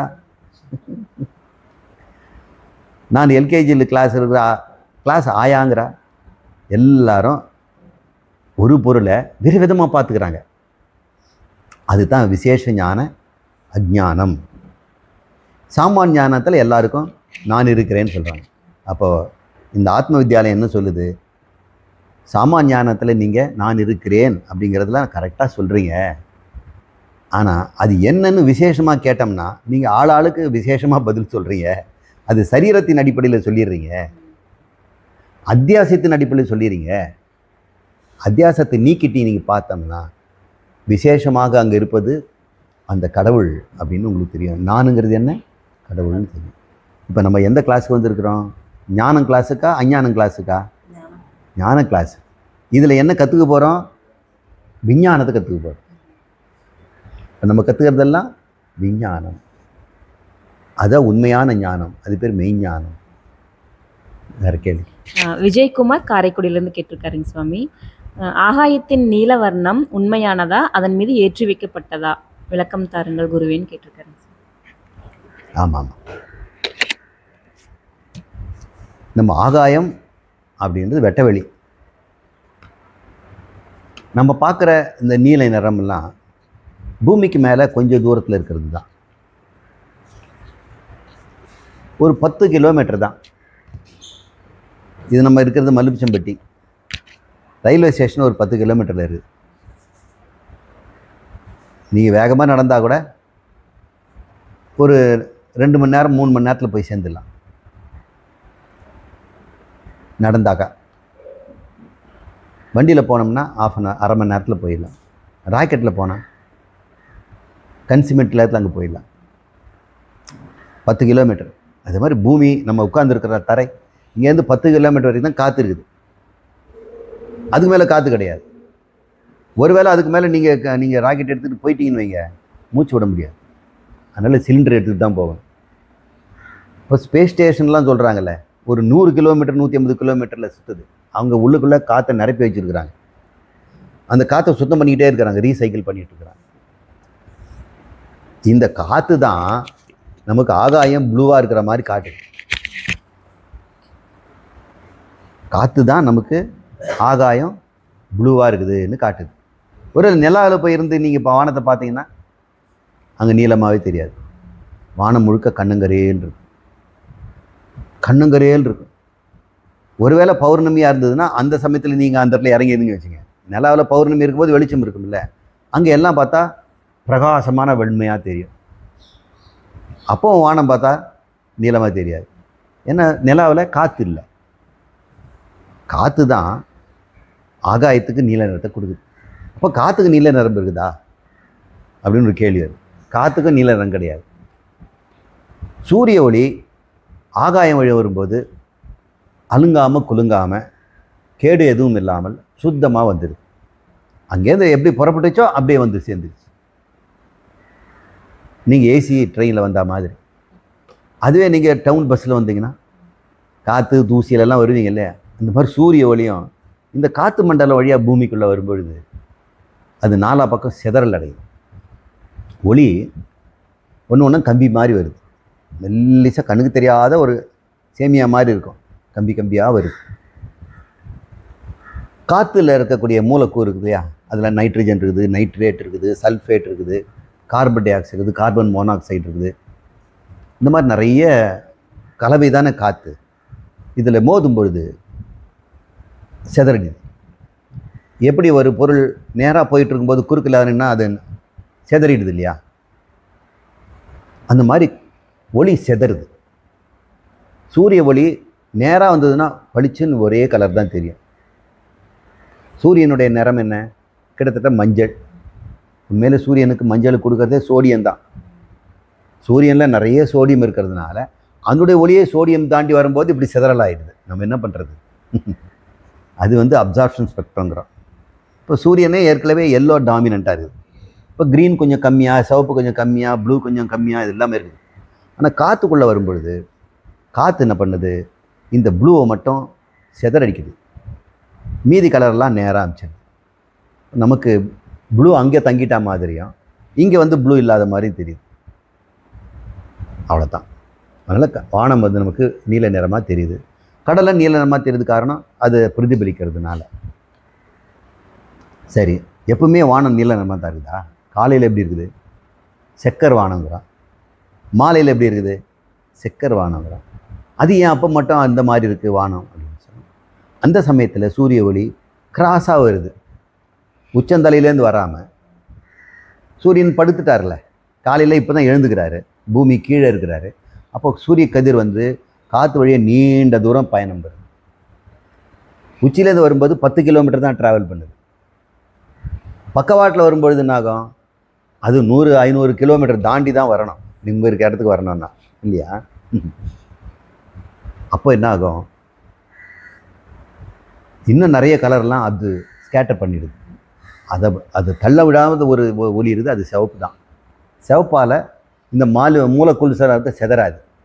ஒரு பொருள் எப்போ சிதறும் அப்படின்னா, நிறைய கூழாங்கல் எல்லாம் போட்டு சின்ன சின்ன பாறைகள்லாம் இருக்குது. குட்டி பசங்களை போனோம்னா அவங்க தாண்டி போகும்போது சிதறிடுவாங்க. இங்கே தாண்டி போகலாம், அங்கே போகலாம், இங்கே போகலாம். அப்போது அவங்க வர்றதுக்கு லேட் ஆகும், அவங்க சிதறவும் போயிடுவாங்க, நேராக போக முடியாது. ஒவ்வொரு கல்லையும் தாண்டி வரணும், இப்படி சுற்றி வளைச்சி போகணும். அங்கே போனால் ஒரு கல் இருக்கும், அப்படி சுற்றி வரணும். நல்லா கால் வாட்ட சாட்டமாக இருக்கிற நீளமாக இருக்கிற கால் இருக்கிறவன் எப்படி நடப்பான்? இந்த கல்லெல்லாம் தாண்டி வந்துடுவான். இந்த சிவப்பு கலரு கால் நீளமாக இருக்கிறவன், அதனால் சூரிய ஒளி தாண்டி வந்துடுறான். மற்றபடி இந்த பச்சை நீளம் அவங்கெல்லாம் என்ன பண்ணாங்க? இந்த மூலக்கூறுங்கிற இந்த கல்லுங்களே தட்டிக்கு அங்கே எங்கேயே சுற்றிட்டு இருக்கிறாங்க, இங்கே வரலை. ஆனால் நம்ம கண்ணுக்கு யார் முதல்ல வராங்களோ அவரை வச்சு தானே சொல்ல முடியும். இப்படின்னு சில உதாரணங்களை புரிஞ்சுக்குங்க. ரொம்ப ஒரு பக்கா சயின்ஸ் இது. இந்த கால் நீளம் காடு குட்டைங்கிறது அலை நீளம், wave length. Longer wave length red, அதனால் தாண்டி வந்துடுது. ஷார்ட்டர் வேவ் லெங்க் இருக்கிறதுனால ஸ்கேட்டர் ஆகிடுது.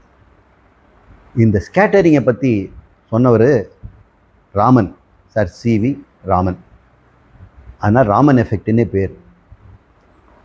இப்போ ஏன் இந்த மாதிரி மூலக்கூறுகளுக்கெல்லாம் சிலதை ஸ்கேட்டர் பண்ணுது, சிலதை பண்ண மாட்டேங்குது? அந்த ஸ்கேட்டரிங்கில் என்னென்ன ப்ராப்பர்ட்டி, அதை வச்சுக்கிட்டு அந்த மூலக்கூறை ஆராயலாம். ஸ்கேட்டரிங் தன்மையை வச்சு அந்த மூலக்கூறுடைய வடிவத்தை கண்டுபிடிக்கலாம். ஆனால் ராமன் ஸ்பெக்ட்ரம்ன்ற ஒரு மெத்தடு நிறைய மாலிகூல்ஸை ஆதி காலத்தில் இப்போல்லாம் மாலிகூலினுடைய மூலக்கூறினுடைய அணுவின் கூட்டத்தை கண்டுபிடிக்கிறதுக்கு மாஸ் ஸ்பெக்ட்ரோகிராஃபி, ஸ்பெக்ட்ரோஃபோட்டோமீட்டர் அப்படியெல்லாம் நம்ம பயன்படுத்துகிறோம். அதுக்கு ஆதி காரணமாக இருந்தவர் சர் சி வி ராமன். அதனால் ஒரு நோபல் பரிசு கொடுத்தாங்க. ஸ்ரீகாந்தன் கனகரத்னம் கேட்டிருக்காருங்க சுவாமிஜி. கிருஷ்ணாவதார காலத்தில் பகவானை ஈஸ்வரனாக உணராமல் ஆனால் நேரே காணும் சந்தர்ப்பம் கிடைத்தவர்களின் நிலை எப்படிப்பட்டது? அவர்களுக்கு பகவானை கண்டதாலேயே மோட்சகதி உண்டா? ஈஸ்வர சாட்சாத்காரம் என்று சொல்ல முடியுமா? மக்களுக்கு இறைவன் எப்படி இருப்பான்ங்கிறதுல பலவிதமான கருதுகோள் இருக்குது. கருதுகோள்னா ஒரு கான்செப்டு, கோட்பாடு அப்படின்னு சொல்லலாம்.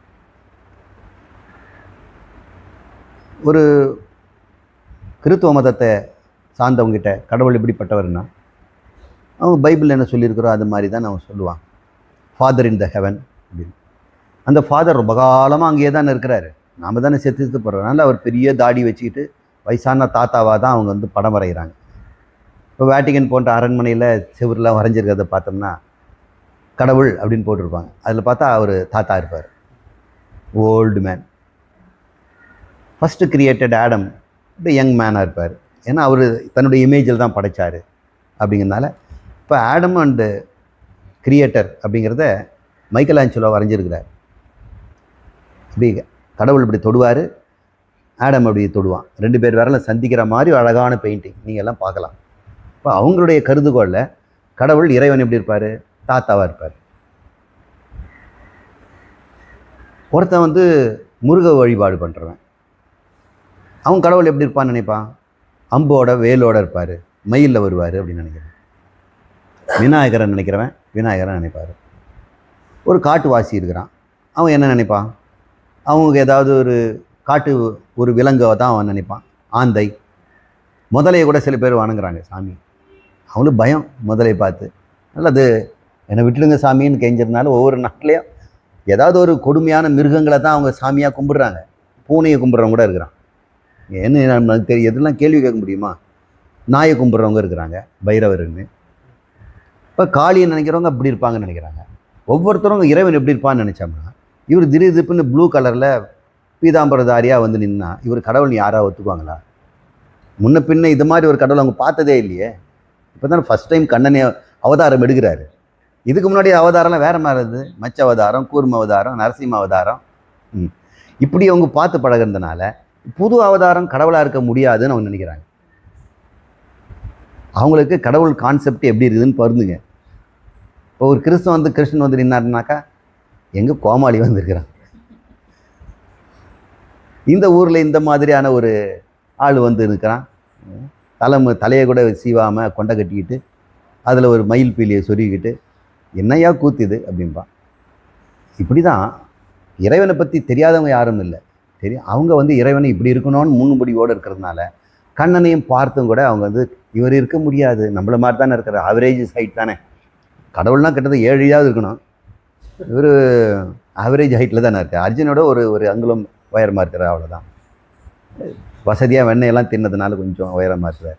இப்போ நம்ம மனுஷனை வந்து கடவுள் மனுஷனாக வருவார், அவர் எந்த உருவத்திலும் இருப்பார் அப்படின்னு நமக்கு அந்த மாதிரி ஒரு அறிவில்லாதவர்கள் கண்ணன் கூடவே இருந்து கூட கண்டுபிடிக்காமல் தான் இருக்கிறாங்க. சில பேர் துவேஷம் பண்ணுறாங்க. இவன் தன்னை கடவுள்னு சொல்லிக்கிறான், இது எப்பேற்பட்ட அபாண்டமான ஒரு இது, எப்படி ஒரு தற்புகழ்ச்சி. ஆனால் பகவத்கீதைக்கு அவர் அப்படி தான் சொல்கிறார், மமன்னு தான் சொல்கிறார், நான் அப்படின்னு தான் சொல்கிறார். மயா சிருஷ்டம், நான் என்னுடைய சிருஷ்டி அப்படின்னு சொல்கிறார். இதெல்லாம் கேட்கும்போது இது வந்து ஒரு தனி மனிதன் தன்னை கடவுள் என்று பேசுவது வந்து அது அதிகபட்சம், இது வந்து கண்டிக்கத்தக்கது, இது வந்து அகங்காரத்தினுடைய உச்சம் அப்படின்னு பேசுகிறவங்க இருப்பாங்க. ஆன்மீகவாதிகளே பேசுவாங்க. சிவ வழிபாடு பண்ணுறவங்க திடீர்னு அப்படி கண்ணனை கொண்டு போய் கொடுத்தாங்க, அவர் இடையன், அவன் பால் கடிக்கிறான், அவனை போய் கடவுள்னு சொல்லிட்டு இருக்கிறாங்க. அவன் செய்யாத தப்பு தண்டாலாம் ஏராளம் அப்படின்னு சொல்கிறான். எல்லாருமே உபாதியில் தான் நம்ம வந்து கருத்து செலுத்துகிறோம். வந்திருக்குது சைதன்யம், இது பிரம்மம் அப்படின்னு யாருக்கும் தெரியாதில்ல. தெரிஞ்சவங்களுக்கு அது தெரிஞ்சிடும். தெரிஞ்சவனுக்கு கண்ணன் மட்டும் இல்லை, அவங்க உடம்புல கடிக்கிற மூட்டுப்பூச்சி கூட பிரம்மன் தான் நினைப்பான். அதனால் யாருமே கண்ணனை உள்ளபடியே புரிஞ்சுக்கணும். அவரே சொல்கிறார், என்னை உள்ளபடி புரிஞ்சுக்கிங்க, தத்துவ ரீதியாக என்னை புரிந்து கொள் அப்படின்றார். என்னை சாதாரண மனிதன், உங்களை மாதிரி தட்டில் சோறு போட்டு தின்றவன், படுத்து தூங்குறவன், கண்ணு முன்னாடி இருந்தால் பார்க்க முடியும், பின்னாடி இருக்கிறத திரும்பி தான் பார்க்கக்கூடிய ஒரு சாதாரண மனிதன் என்று தான் நினைக்கிறார்கள் என்று பகவத்கீதையிலே சொல்கிறார். கண்ணன் என்னை சாதாரண மனிதராக நினைக்கிறார்கள். இப்போ ஏன் மனிதர்கள் கூடவே இருந்தும் சமகாலத்தில் வாழ்ந்தவங்க இப்போ இல்லைன்னு நினச்சிக்காதீங்க. நம்ம எல்லாம் கண்ணனோட இருந்தவங்க தான். எல்லா ஜீவராசிகளும் ராமரோட வாழ்ந்தவங்க தான், கண்ணனோட வாழ்ந்தவங்க தான். அவங்களாம் யாரோ நினச்சிக்காதீங்க. செத்து செத்து செத்து இத்தனை காலம் பிறந்து மறுபடியும் உடம்பு கொடுத்துருக்குறோம். எல்லாரோடும் இறைவனோடு தான் வாழ்ந்து கொண்டிருக்கிறோம். இப்போவும் கூட மகாத்மாக்கள் இறைவன் ரூபத்தில் இருந்துக்கிட்டு தான் இருக்கிறாங்க. நாம் அவங்களோட சரிசமமாக இருந்துக்கிட்டு தான் இருக்கிறோம். ஆனால் அவங்கள சாதாரண மனிதர்கள் அப்படின்னு தான் நினைக்கிறோம். தன்னையே சாதாரண மனுஷன் நினைக்கிறோம். உண்மையே தன்னையே கூட கடவுளாக யாரும் பார்க்குறதே கிடையாது. இல்லை அப்படி பார்த்து கண்ணனை பார்க்காதது பெரிய அதிசயம் ஒன்றும் கிடையாது. சீயிங் வேற, விஷன் வேற. சீயிங் வேற, வாட்சிங் வேற, விஷன் வேற. 3 சொல் இருக்குது இங்கிலீஷ்லேயே. சீயிங்கிறது இந்த பெயிண்டிங் பாருங்கள் அப்படின்னு சொன்னால் அப்படி பார்க்குறாங்க, ஓ ஏதோ ஒரு கிராமம் மாதிரி வரைஞ்சிருக்கிறீங்க அப்படின்னு, அது சீயிங். வாட்சிங்கிறது இது வடநாட்டில் இருக்கிற பில்டிங் மாதிரி இருக்கே, நீங்கள் போட்டுறது பார்த்தோம்னா ஈவினிங் சன்லைட்டில் எடுத்துருக்கு வரைஞ்ச மாதிரி இருக்குது, அது மாதிரி இருக்குது, அது வந்து வாட்சிங். சீயிங்கிறது இது பெயிண்டிங் அப்படின்னு மட்டும் தெரியுது. இது செவரில் பெயிண்டிங், இது ஃபோட்டோகிராஃபியில் கையில் வரைஞ்சது, இந்த அளவு பார்த்தா அது பேர் சீயிங். கண்ணனை இதை மாதிரி வெறும் சீயிங் பார்த்தவங்க இருக்கிறாங்க. வாட்சிங்கிறது ஒரு பேர் இருப்பான், அவனுடைய வாட்ச் பண்ணுறாங்க, அவன் எப்படி நடந்துறான், அந்த சின்ன குழந்தையில் என்னென்ன பண்ணான், அவனுடைய பராக்கிரமங்கள் என்ன சாதுரியம் என்ன, ஒவ்வொரு அரக்கனையும் அவன் எப்படி வந்து டேக்கிள் பண்ணான், அதுக்கு பின்னாடி ராஜதந்திரங்கள்லாம் எப்படி பண்ணான், இதெல்லாம் நம்ம பார்க்குறது வாட்சிங். நோயிங் அப்படின்னு ஒரு இது பார்த்தீங்களா, அது வந்து விஷன். அதை சொல்கிறார், என்னை தத்துவ ரீதியாக புரிந்து கொள்ளுங்கள், நான் ஒரு அவதாரம்னு தெரிஞ்சுக்கங்க. நீங்கள் எல்லாம் தாய் தந்தனுடைய கலப்பால் உண்டானவங்க, என் சரீரத்தை தான் கலப்பில் கொடுத்துருக்காங்க தவிர நான் ஜீவன் கிடையாது. பாவ புண்ணியத்தினால் இந்த உடம்பை நான் எடுத்துக்கல. நம்முடைய உடம்பெல்லாம் பாவமும் புண்ணியத்தினால் கொடுக்கப்பட்ட உடம்பு. இந்த உடம்பில் நாம் செய்த பாவங்களெல்லாம் இருக்குது, நம்ம செய்த புண்ணியங்களும் இருக்குது. நம்ம கண்ணு நல்லா வேலை செய்யுதுன்னா நம்ம கண்ணு புண்ணியம் பண்ணியிருக்குது, காது நல்லா கேட்குதுன்னா புண்ணியம் பண்ணியிருக்குது. ஒரு கால் மட்டும் எனக்கு விளங்கலை அப்படின்னு சொன்னால் காலுக்கு வேண்டிய பாவத்தை நம்ம செய்திருக்கிறோம். இப்போ இந்த உடம்புல இருக்க நகத்திலேருந்து ஒவ்வொரு பொருளுமே ஒவ்வொரு வயசுலேயுமே என்னென்ன பொருள் இருக்கணும், என்னென்ன பொருள் அழியணும் அப்படிங்கிறதெல்லாம் பாவ புண்ணியம் தான் நிர்ணயிக்குது. இப்போ சரீரமே பாவ புண்ணியங்களுடைய இடம் தான். இப்போ பாவ புண்ணியம் இல்லைன்னா சரீரமே கிடைக்காது, ஜீவன் மட்டும் இருப்பான். என்னப்பா உனக்கு சரீரம் கேட்குற, உனக்கு உடம்பு என்ன எப்படி கொடு, எதன் அடிப்படையில் நான் உடம்பு கொடுப்பேன், ஆணாக கொடுப்பேனா, பெண்ணாக கொடுப்பேனா, நாயாக கொடுப்பேனா, பேயாக கொடுப்பேனா, பாவ புண்ணியத்தை நான் பார்க்கணுங்கிற. கண்ணன் அப்படி பாவ புண்ணியத்தினால எடுத்த சரீரம் இல்லை, அது 100% புண்ணியத்தினால செய்யப்பட்டது. அப்போது கண்ணன் ஏதோ புண்ணியம் பண்ணிட்டு பிறந்திருக்கிறானா? இல்லை, அவன் எங்கே புண்ணியம் பண்ணான்? அது பகவான் இல்லையா, அவர் புண்ணியமும் பண்ணல பாவமும் பண்ணல. ஆனால் அந்த உடம்புக்கு புண்ணிய ரூபமான ஒரு உடம்பு. அந்த புண்ணியெல்லாம் யாருடைய புண்ணியம்னு கேட்டோம்னா பக்தர்களுடைய புண்ணியம். அப்போ வாழ்ந்தவர்களெல்லாம் கம்சன்கிட்ட வதப்பட்டவங்களும், இந்த துரியோதனன்கிட்ட கஷ்டப்பட்டவங்களும், இன்னும் சாது சன்னியாசிகளும் அவங்களுடைய துன்பங்கள் எல்லாம் போக்குவதற்கு பகவானே எங்களுக்கு காப்பாற்ற நீ வரமாட்டியா அப்படின்னு கேட்டபோது அவங்க செய்த புண்ணியங்களெல்லாம் இருக்குது பார்த்தீங்களா, அதெல்லாம் ஒன்று திரண்டு ஒரு சரீரமாச்சு. அப்போது சரீரம் இருந்தாலே கட்டாயங்க பாவம் புண்ணியம் 2 இருக்கணும். ஆனால் ராமருக்கோ கண்ணனுக்கோ வேறு எந்த அவதாரத்துக்கோ 100% புண்ணியம்தான். அந்த புண்ணியம் அவங்களது இல்லை, நாம் செய்த புண்ணியம் அவங்க வராங்க, சரீரம் எடுக்கிறார். இதுதான் அவதாரத்தினுடைய உண்மையான தாத்பரியம். இப்போ யார் வந்து இந்த 3 விதமாகவும் பார்க்கணும், சீயிங், வாட்சிங், நோயிங், அதையும் காணுதல் தான் சொல்கிறாங்க. இப்போ நோயிங் கூட என்ன சொல்லுவோம், அறிதல்னு சொல்கிறது இல்லையா, அவர் கண்டவருங்க, பலதையும் பார்த்தவர். பார்த்தார்னா கண்ணால் பார்க்கறது மட்டுமா? புத்தியிலையும் நாம் பார்க்குறோம். சிலதெல்லாம் புத்தியில் தான் பார்க்குறோம். சில விஷயத்தை புத்தியில் தான் பார்க்க முடியும். உண்மையில் அங்கே இருக்காது. மேக்னெட்டை யாராவது புத்தியில் தான் பார்க்க முடியும், கண்ணால் பார்க்க முடியுமா? பல விஷயங்களை நாம் அறிவை கொண்டு தான் பார்க்குறோம். அப்போ கண்ணனை அறிவை கொண்டு பார்க்கறதுன்னு ஒன்று இருக்குது இல்லையா? அப்படி பார்த்தவங்க மோட்சம் அடைவாங்க. அவர் என்ன சொல்கிறார்? என்னை தத்துவ ரீதியாக புரிந்துகொள் அப்படின்னு சொல்கிறார். கண்ணா, நான் உன்னை புரிந்து கொண்டேன். என்னன்னு புரிந்துக்கிட்டேன். நீ வேறு, நான் வேறு அல்ல. எது உன்னிடம் சைதன்யமாக உங்ககிட்ட அறிவு ரூபமாக இருக்கிறதோ அதே தான் என்னிடம் அறிவு ரூபமாக இருக்கிறது. உன்னுடைய சரீரம் வேற, என்னுடைய சரீரம் வேற. ஆனால் உள்ள இருக்கக்கூடிய ரசம் ஒன்று தான். எது உன்னிடம் இருந்து கண் வழியாக பார்க்கிறதோ அதுதான் எங்கிருந்து கண் வழியாக பார்க்கிறது. கண்ணா, உன் வாய் வழியாக இது பேசுகிறதோ அதுதான் இந்த வாய் வழியாகவும் பேசுகிறது. இந்த வாயும் கண்ணும் உடம்பும் தான் வேற வேற, ஆனால் உள்ளே இருக்கின்றது ஒன்று தான், இரண்டல்ல அப்படின்னு எவன் தெரிஞ்சுக்கிட்டானோ அவன் தான் கண்ணனை உண்மையாக கண்டவன். அப்படி கண்டிருந்தான்னா அவன் மோட்சம் அடைவான்.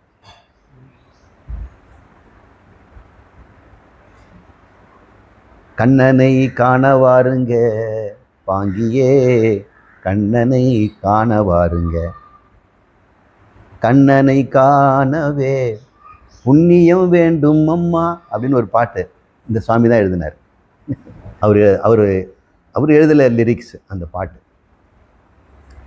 கண்ணனை காணணும்னா புண்ணியம் வேணும். அந்த புண்ணியம் அவர் உடம்பை தரிசிக்கிறதுக்கோ, கோயிலில் போய் அவர் கண்கெல்லாம் பார்த்துக்கிறதுக்கோ, அவர் திருமேனியை தோலையை பார்த்தவர் தோலையை கண்டார், காலை பார்த்தவர் காலையை கண்டார், அந்த மாதிரி வெறும் காட்சி பொருள் இல்லை. அவர் அறியும் பொருள்.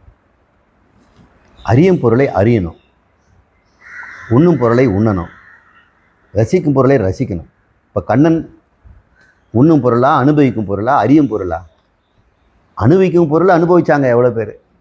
ராதை அனுபவிச்சா, ருக்மிணி அனுபவிச்சா, குசேலர் அனுபவிச்சார். அப்புறம் அனந்தகோடி அங்கே வாழ்ந்து இருக்கக்கூடிய கோபியர்கள் அனுபவிச்சாங்க. ஆனால் அறிந்தவன் யாருன்னு கேட்டோம்னா அர்ஜுனன் தானே. அதுக்கப்புறம் நீங்கள் லிஸ்ட்டில் உங்களை சேர்த்துக்குங்க. நீ கண்ணனை அறிந்தவர்கள், அதனால் மோட்சம் உண்டு. சுவாமி நிர்மல்குமார் தேனியில் இருந்துங்க சுவாமி. இரு மனிதர்களின் உருவ ஒற்றுமையும் குணாதிசய ஒற்றுமையும் தற்செயலா அல்லது உளவியல் ரீதியாக ஏதாவது காரணம் இருக்கிறதா அப்படின்னு கேட்டிருக்காங்க. ஆமாம், இந்த உளவியல் ஒற்றுமை இருக்கிறதுனால தானே ஹோட்டலில் இட்லி சுடுறாங்க. எல்லாரும் காலையில் இட்லி சாப்பிடுவாங்கன்றதுனால தான் நான் இட்லி சுடுறான். அப்போ எல்லாருக்கும் ஒரு இட்லியில் ஒரு மோகம் இருக்குது. ஆனால் கொஞ்சம் பேருக்கு பொங்கலும் தேவைப்படுது, சில பேருக்கு காலையில் காஃபி தேவைப்படுது, சில பேருக்கு டீ தேவைப்படுது. அப்படி யாரும் வினோதமாக புதுசாக ஒன்று கொடுங்கன்னு கேட்கறது இல்லையே. காலையில் எல்லாரும் ஹோட்டலுக்கு போய் என்ன கேட்குறாங்க? அமெரிக்காவில் இருக்கக்கூடிய ஒரு வினோதமான ஒரு பட்சியினுடைய உணவு கொடுங்கன்னு கேட்குறாங்களா? ஹாட் டாக் கேட்குறாங்க. அங்கே கேட்குறாங்க எல்லாரும். எல்லாருடைய குணமும் ஒரு ஒற்றுமை இருக்கிறதுனால தானே சைக்காலஜின்னு ஒரு ஃபீல்டே இருக்குது. ஒவ்வொருத்தரும் வேறு விதமாக இருந்தானாக்கா சைக்காலஜிங்கிறது இருக்கவே இருக்காது. மனிதர்களுக்கு கோபம் வர்றதுக்கு எல்லாருக்கும் காரணம் ஒன்று தான் இருக்கிறதுனால கோபத்தை கண்டுபிடிச்சிடுறாங்க. சரி, இவருக்கு இந்த நோய் தான் இருக்குதுங்க, பிரச்சனை, மைண்டு சரியில்லை, இவருக்கு இந்த பிரச்சனை இருக்குது அப்படின்னு கண்டுபிடிக்கிற காரணம் மனிதர்களுக்கு எதனால் எந்த துன்பம் வரும், உள்ளம் எப்படி மாறுங்கிறதுனால ஒரு உருவ ஒற்றுமை இருப்பது போல் உள்ள ஒற்றுமை இருக்க தான் செய்யும். இப்போ பக்தர்கிட்ட உள்ள ஒற்றுமை இருக்குது. இங்கே எனக்கு இருக்க ஆத்ம ஞானிகளாக நீங்களுக்கெல்லாம் ஒரு உள்ள ஒற்றுமை இருக்க தானே செய்யும். உங்களுக்கெல்லாம் பாருங்கள், நிச்சயமாக உங்களுக்கெல்லாம் அளவடந்த கருணை இருக்குது. பொய் பேச மாட்டீங்க. எந்த லாபத்துக்கு குறைந்தோ ஒருத்தர் ஏமாற்றி படைக்கிறதுன்றது இருக்காதுல்ல. உருவ ஒற்றுமை மட்டுமா இருக்குது நம்மகிட்ட. உருவ ஒற்றுமை இல்லாவிட்டால் உள்ளத்தில் எவ்வளோ ஒற்றுமை நம்மகிட்ட இருக்குது பாருங்க. உள்ள ஒற்றுமை அதிசயம் இல்லை, அதுதான் உண்மையிலே இருக்கணும். உள்ளத்தில் இருக்க வேற்றுமை தான் நமக்கு அதிசயமாக இருக்குது. இவ்வளோ இருந்து கூட ஏன் வித்தியாசமாக இருக்கிறாங்க? உள்ள ஒற்றுமை இருக்குங்க. காந்திநாதன் கோவையிலிருந்து கேட்டிருக்காருங்க சுவாமி. உணவு சமைக்கப்படும் போது என்னென்ன மாற்றங்கள் நடைபெறுகின்றன? அதன் நன்மை என்ன? எண்ணெயை டீப் ஃப்ரை செய்யும் போது ஏற்படும் மாற்றம் என்ன? இதனால் நன்மை தீமை என்ன? கரும்பு ஜூஸுக்கும் சர்க்கரைக்கும் சத்தில் வேறுபாடு உண்டா? இவைகளால் உடலில் ஏற்படும் நன்மை தீமைகள் என்ன? சமைக்கிறது மனிதன் இந்த நிலைக்கு புத்திசாலியாக வந்ததே சமையலால் தான்.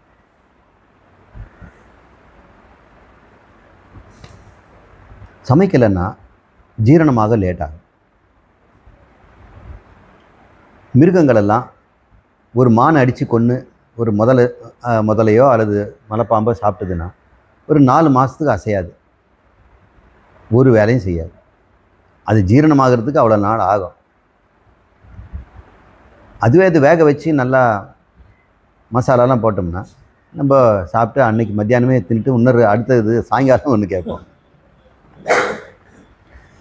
சமைக்கும் பொழுது உணவு சமைக்கப்படுது, வயிறு சமைக்குது. உண்மையிலே இதுவும் சமையல் தான். இங்கே வந்து ஜாடார் அக்னின்னு சொல்கிறாங்க. இங்கே ஒரு சமையல் களமே இருக்குது. இங்கே ஒரு அக்னி ஒன்று இருக்குது. அந்த அக்னி குண்டத்தில் நம்ம ஹபீஸ் போடுற மாதிரி அன்னத்தை போடுறோம். இல்லை யாருக்கெல்லாம் இன்னொருத்தருக்கு வந்து அன்னதானம் பண்ணுறாங்களோ அவங்க ஹோமம் பண்ணுறதுக்கு சமமாக. பெரிய பெரிய ஹோமம் பண்ணுற என்ன லாபம் கிடைக்குமோ அதே அதிதிகளுக்கும் வீடு தேந்தி வந்தவங்களுக்கும் சாப்பிட கொடுத்தோம்னா அங்கே அக்னிக்கு அது ஹோமமாக போடப்படுது அப்படின்னு சொல்கிறார். நீ அங்கே ஒரு மனிதனுக்கு நீ உணவு கொடுத்தால் அது என்னை வந்து சேருதுன்னு பகவான் சொல்கிறார். எனக்கு நீ சாப்பாடு கொடுத்துருக்க, எல்லார் உடம்புல நான் இருக்கிறேன். ஒரு உடம்புல நான் இருக்கிறேன், அந்த உடம்பு கிடைக்கலன்னா எனக்கு அந்த பட்னி என்ன ஒன்று கொடுத்ததப்பா. அது மகேஸ்வர பூஜைங்கிறாங்க. என்ன சொல்கிறாங்க? மகேஸ்வர பூஜை. அன்னதானத்துக்கு மேலே ஒரு பெரிய தானம் கிடையாது. தானத்திலே சிறந்தது அன்னதானம் அப்படின்னு ஐயப்ப பக்தர்கள் பாடுறாங்க. ஏன் அப்படின்னு சொன்னால் பகவான் சொல்கிறாரு, தனக்காக ஒருத்தன் சாப்பிட்டான்னா அவன் கருமி, அவன் திருடன்கிறார். அல்ல பிராண சவாஹா அப்படின்னு எல்லாருமே சாப்பிட்றதுக்கு முன்னாடி காலையில் ஒரு வேளையாவது உணவை பிராணனுக்கு கொடுக்கணும். இப்போ பிராமணர்கள் அதை செய்வாங்க. பிராணாய ஸ்வாஹா, அபானாய ஸ்வாஹா, சமானாய ஸ்வாஹா, வியானாய ஸ்வாஹா, உதானாய ஸ்வாஹா, சர்வம் பிரம்மார்ப்பணம் அப்படின்னு பிராணனுக்கு கொடுத்தோம்னா சூத்ராத்மான்னு சொல்லக்கூடிய எல்லாருக்குள்ளேயும் பிராணனாக இருக்கக்கூடிய அந்த சூத்ராத்மான்ற ஹிரண்ய கர்ப்பன் அவருக்கு நம்ம கொடுத்துட்டா மாதிரி அர்த்தம். அவரும் அதை விநியோகம் பண்ணிடுவார். பொதுவில் கொண்டு போய் விட்டுட்டோம். அப்போது அவர் எங்கெல்லாம் வேணுமோ அதை அனுப்புகிறார். இந்த பிரபஞ்சத்தினுடைய இயக்கமே இந்த ஸ்வஹான்னு சொல்லி பிராணனுக்கு கொடுக்குற ஆகுதியில் தான் இருக்குது. அதனால் தேவர்களுக்கு நீங்கள் ஆகுதி கொடுக்க தான் உங்களுக்கு உலகத்தில் மக்கள் வந்து சுபிட்சமாக வாழ முடியும். தேவர்கள்னா இன்னும் வெறும் வெட்டி வேலை செய்துட்டு சாப்பிட்றவங்கள இயற்கை விதிகள் அப்படின்னு இருக்குது. இல்லை சமையலுங்கிறது வயிற்றில் இருக்கிற ஒரு பெரிய சமையல் தான். அது பிராணனை பிரிக்குது உணவுலேருந்து. இந்த வயிறு வந்து உணவை ஜீரணம் பண்ணி அதில் பிராணனை எடுத்து நம்ம பிராண சூக்ஷ்ம சரீரத்துக்கு கொடுக்குது. அது மனமாக மாறுது. மீதியை இந்த மாமிச உடம்புக்கு கொஞ்சம் எடுத்துது. இரண்டும் பயன்படுத்தாததை மலமாக போயிடுது. அப்போ ஒவ்வொரு உணவும் 3ஆக பிரியும். கடினம்ங்கிற பகுதி மலமாயிடும், மிருதுங்கிற பகுதி மாமிசமாயிடும், சூக்ஷ்மங்கிற பகுதி மனமாயிடும். அப்போ எதை சாப்பிட்றோமோ அதுக்கு ஏற்ற மாதிரி மனமும் மாறும். அது பேர் பக்குவம்னு பேர். உணவை நாம் வந்து பிராணனை லிபரேட் பண்ணுற மாதிரி, விடுவிக்கிற மாதிரி அதை பக்குவம் பண்ணுறோம். அது பேர் சமையல். இது தான் இங்கே நடக்குது. இப்போ இங்கே பக்குவம் பண்ணுறதை விட வெளியவே நம்ம பக்குவம் பண்ணால் இங்கே வந்து சீக்கிரமே பிராணன் நமக்கு எளிதில் கிடைக்கும். டிலேடு இல்லைன்னா 6 மாதம் வெயிட் பண்ணணும் உள்ளே போட்டது. மிருகங்களெல்லாம் இந்த பசு மாடெல்லாம் புல் அப்படியே வேக வைக்காமல் எடுத்து சாப்பிடுது. அது வயிற்றுக்குள்ளே தான் வேகணும். அதனோட புத்தி எப்படி வேலை செய்யுது? அவ்வளோதான் இருக்கும். மனிதனே நெருப்பை கண்டுபிடிச்சான் 2 மில்லியன் வருஷத்துக்கு முன்னாடி. 2 மில்லியன்னா நீங்கள் எவ்வளோன்னு சொல்லலாம்? 20 லட்சம் வருஷமா? 20 லட்சம் வருஷத்துக்கு முன்னாடி மனுஷன் வந்து நெருப்பு பயனை கண்டுபிடிக்கிறான். நெருப்புன்னா அவன் பயந்தான். அவன் காட்டுவாசி தானே. ஆப்பிரிக்காவில் சில சமயம் மனிதன் தோன்றும்போது காடுங்க நிறைய இல்லைங்க. காடுகள் இருக்கிற வரைக்கும் அவன் குரங்காதான் இருந்தான், மரத்தில் ஏறிட்டு இருந்தான். மரமே இல்லை, இப்போது ஒரே புல்வெளி ஆயிடுச்சு. ஆப்பிரிக்காவில் சவானான்னு சொல்கிறாங்க. வடக்கில் இருக்கிறதுலாம் பிரேரிங்கிறாங்க. வடநாட்டில் இருக்கிறது பிரேரின்னா எங்கே பார்த்தாலும் புல் இருக்கும், கண்ணு கெட்டின தூரம் வரைக்கும் பிளெயின்ஸ். ஆஸ்திரேலியா கூட பாருங்கள், சென்ட்ரல் ஆஸ்திரேலியா முழுக்க புல்லு தான். ஆப்பிரிக்காவில் மத்திய பகுதி முழுக்க அந்த நைல் நதியிலேருந்து கீழே வரைக்கும் ஒரு பள்ளம் இருக்குது, அது ரிஃப்ட் வேலிங்கிறாங்க. இன்னமும் நீங்கள் போய் பார்க்கலாம், அது பெரிய பள்ளத்தாக்கு. முகத்தில் ஒரு இந்த திருடனுக்கெல்லாம் ஒரு வெட்டு காயம் போடுவாங்களே சினிமாவில், அந்த மாதிரி அந்த ஆப்பிரிக்கான மூஞ்சிலே ஒரு ஒரு வெட்டு, அது ரிஃப்ட் வேலி. அங்கே தான் ஜனங்க, அங்கே தண்ணி எப்பவும் சுத்த தண்ணி இருக்கும், சமுத்திரம் கிடையாது, அது பெரிய ஏரி. இப்போ அது வறண்டு கிடக்குது. அந்த ரிஃப்ட் வேலியில் தான் பார்த்தோம்னா இந்த காண்டாமிருகம், நீர் யானை, யானைகள், ஓநாய், அப்புறம் ஜீப்ரான்னு சொல்லக்கூடிய வரி குதிரை, அதனுடைய எலும்புகள்லாம் இருக்குது. இப்போ அங்கே அதிகமாக வாழ்ந்துருந்துது. இப்போ அது வந்து காஞ்சி கருவாடாக கிடக்கு. அந்த இடத்துல தான் மனிதனும் வாழ்ந்தான். இப்போ அவன் வேட்டையாடி சாப்பிடணும். அங்கே எப்பவுமே புல், திடீர்னு தீப்பத்தி எரியும், மூங்கில் காடு பற்றி எரியும். இந்த பற்றி எரியும் போது மிருகங்கள் தப்பிக்க முடியாமல் அது வெந்துடும். இவங்க எப்படியாவது ஓடி தப்பிச்சிடுவான். இவன் அங்கே அண்டை பக்கத்தில் எங்கேயாவது ஒளிஞ்சிக்குவான்.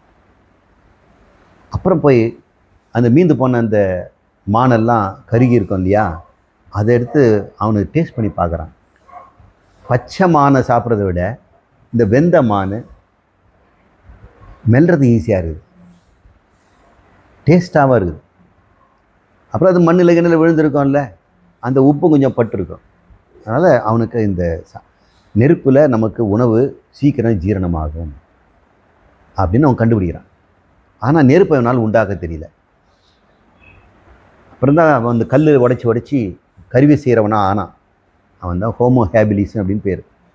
அவனுக்கு முன்னாடி இருந்த ஹோமோ எரக்டஸ்ங்கிறவன் தான் நெருப்பை பயனை கண்டுபிடிச்சான். அந்த நெருப்பை அவனுக்கு உண்டாக்க தெரியல.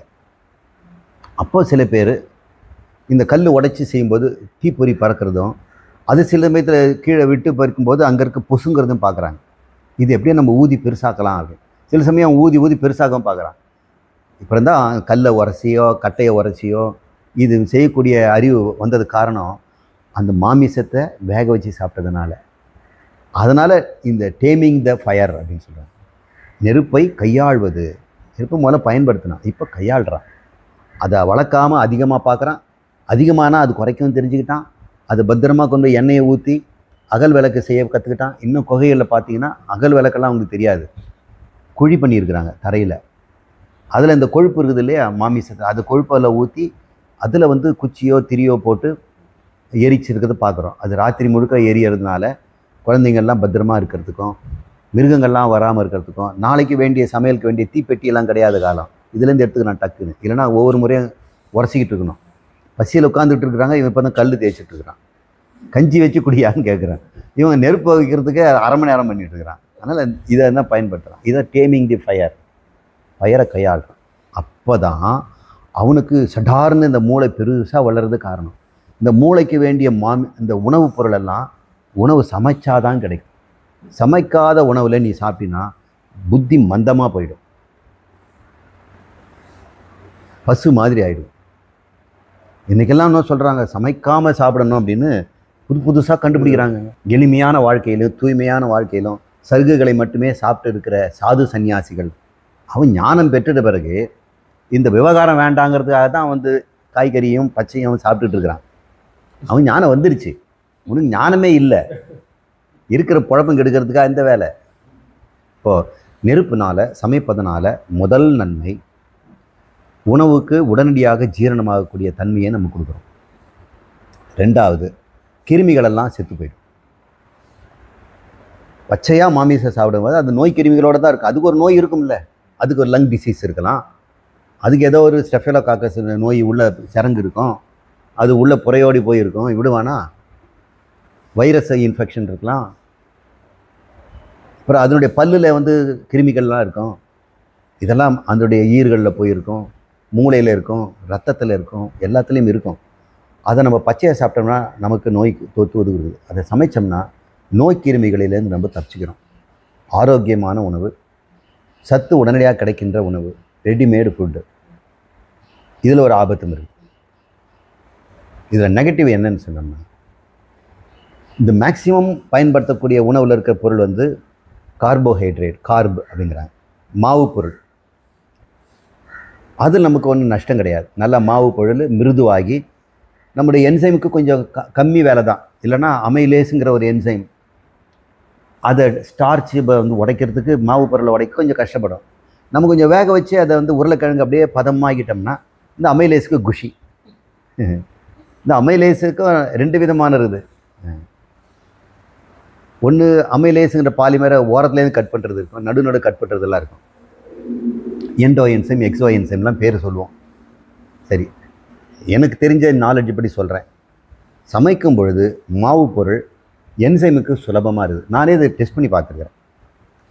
அமைலேஸே கொண்டு போய் அன்குக்குடு ஸ்டார்ச்சில் போட்டால் எவ்வளோ டைஜஷன் ஆகுது, பாயில்டு அல்லது வேக வச்ச பொருள் அரிசியோ போட்டோம்னா எவ்வளோ சீக்கிரம் அது கரைஞ்ச குளுக்கோஸாக மாறுதுங்கிறத எஸ்டிமேட் பண்ணுறோம். பார்க்கும் பொழுது இந்த வேக வச்ச உருளைக்கிழங்கோ அல்லது பீட்ரூட்டோ அல்லது வந்து மற்ற பொருளில் இருக்கக்கூடிய மாவு பொருளெல்லாம் என்சைமை அடித்து தூள் கலப்பு. அந்த நிமிஷமே ஒரு குளுக்கோஸ் பஸ்ட் வருது. அதை மெஷர் பண்ணுறோம். பச்சையாக இருக்கக்கூடிய ஸ்டார்ச்சை கொண்டு போய் போடும்பொழுது மந்தகதியில் இருக்கிறத நம்ம பார்க்குறோம். இது ஒன்று. மாவு பொருள், அதே மாதிரி புரோட்டீன், அப்புறம் கொழுப்பு. இது தானே இந்த மேக்ரோ ஃபுட்டுங்கிறோம். உணவில் மிகுதியாக நமக்கு தேவைப்படுறது என்ன? உடம்புக்கு சக்தி தரக்கூடிய மாவு, உடம்புக்கு வளர்ச்சி கொடுக்கக்கூடியது. நல்லா குழந்தைங்கள்லாம் வளரணுன்னா மாவு பொருள் கிடையாது, புரோட்டீன் தான் கொடுக்கணும். முட்டை, பால், அப்புறம் மாமிசம், அதெல்லாம் போட்டால் சீக்கிரமாக குழந்தைங்க வந்து உரமாக வளரும். மாமிசம் சாப்பிடக்கூடாதுன்னு சொல்லக்கூடாது, மாமிசம் கொடுக்கணும். மாமிசம் கொடுக்காமல் வளர்ந்தோம்னா நம்ம சோல்ஜர்லாம் எப்படி கிடைப்பான்? வெஜிடேரியனை வந்து சோல்ஜராக போட்டோம் என்ன பண்ணுவான்? பாகிஸ்தான்காரன் டொப் டொப்புன்னு சுட்டு போயிடுவான். ஓம் நம சிவாயன்வான். வெஜிடேரியன் கொல்லக்கூடாதுன்பான். அவன் பணிக்கு ஏற்ற மாதிரி. அப்புறம் கொழுப்பு வேணும். பிரெயின் முழுக்க கொழுப்பு தான், நரம்பெல்லாம் கொழுப்பு தான்.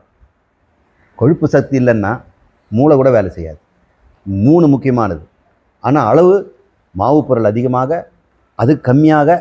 இந்த விரல் மாதிரி வச்சுக்கோமே, மாவு பொருள், புரதம், கொஞ்சம் கம்மியாக ஆயில், தாளிக்கிற அளவுக்கு. உணவுலேயே அந்த பொருள்லேயே கொஞ்சம் லிப்பிட் இருக்கும்.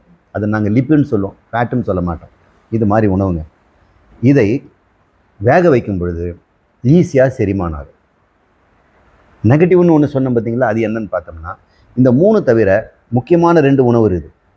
ஒன்று மைக்ரோ எலிமெண்ட்ஸ் அப்படின்னு சொல்லக்கூடிய தாது பொருட்கள், ஜிங்கு, துத்தநாகம், செம்பு, இரும்பு சத்து, சுண்ணாம்பு சத்து, இது போன்ற பொருளெல்லாம் நமக்கு கிடைச்சிடும். அதுவும் வந்து வெப்பம் ஒன்றும் பண்ண போகிறதில்லை, சூடு ஒன்றும் பண்ணாது. ஆனால் விட்டமின் ஒன்று இருக்குது, அது ரொம்ப ரொம்ப முக்கியமானது.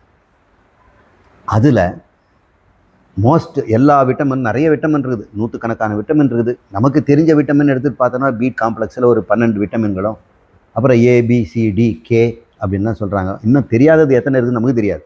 விட்டமின்ற பேரில் நம்ம வைக்காமல் இருக்கலாம். இது எல்லாமே அமைன் இருந்ததுனால, அது உயிருக்கு அதிகம் இருக்கிறதுனால வைட்டல் அமைன்னு பேர் அதுக்கு. இதெல்லாம் கெமிக்கல் குரூப்பில் பார்த்தா அமைனோ குரூப்ஸ், ப்ரோலைன், கிளைசின் எல்லாமே அமைன் குரூப்ஸ். பைரிடாக்சின் இதெல்லாம் அமைன் இருக்கும். இதெல்லாம் அவங்க ஆராய்ச்சி பண்ணும்போது இந்த உடம்புக்கு உயிருக்கு உயிர் சத்தாக இருக்கிறதுனால வைட்டல், வைட்டல்னா உயிர், அமைன், அதை வைட்டல் அமைன் சொல்லி வைட்டமின் அப்படின்னு பேர் வச்சாங்க.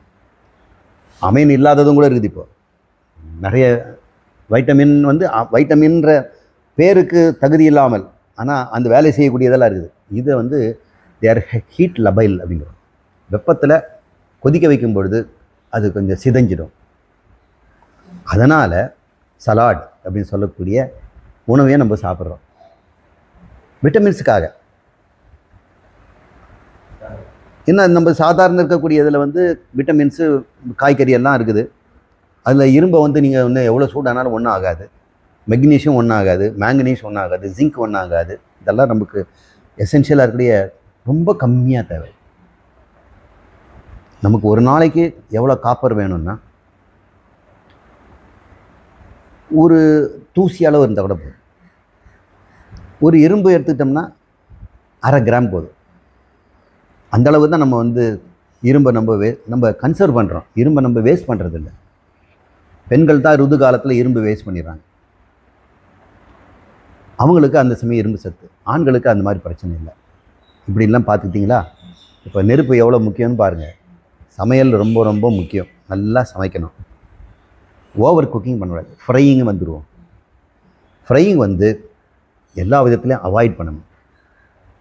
ஓவர் குக்கிங்கில் ஃப்ரையிங்கிறது வந்து தேவைக்கு அதிகமாக ஃப்ரை பண்ணுறோம், அதை குக் பண்ணுறோம். ஆயிலில் அதை வந்து ரோஸ்ட் பண்ணுறோம். அப்போ ஆயிலில் வந்து ரோஸ்ட் பண்ணும்பொழுது இந்த ப்ரோட்டீனுக்கெல்லாம் ஒரு சேஞ்ச் வருதுங்க. அதை நாங்கள் அது ஒரு கெமிக்கல் ரியாக்ஷன். அந்த ரியாக்ஷனால் ஒரு டேஸ்டி பொருள் உண்டாகுது. உருளைக்கிழங்கு நல்லா பொரிக்கிறீங்க, ஒரு ப்ரௌன் கலரில் வந்து வரும். கொஞ்சம் தீயும் இல்லை, காந்தல்னு சொல்லுவாங்க. அது கருப்பே அழகு காந்தலே ருசியும்பாங்க. பொன் வறுவல்.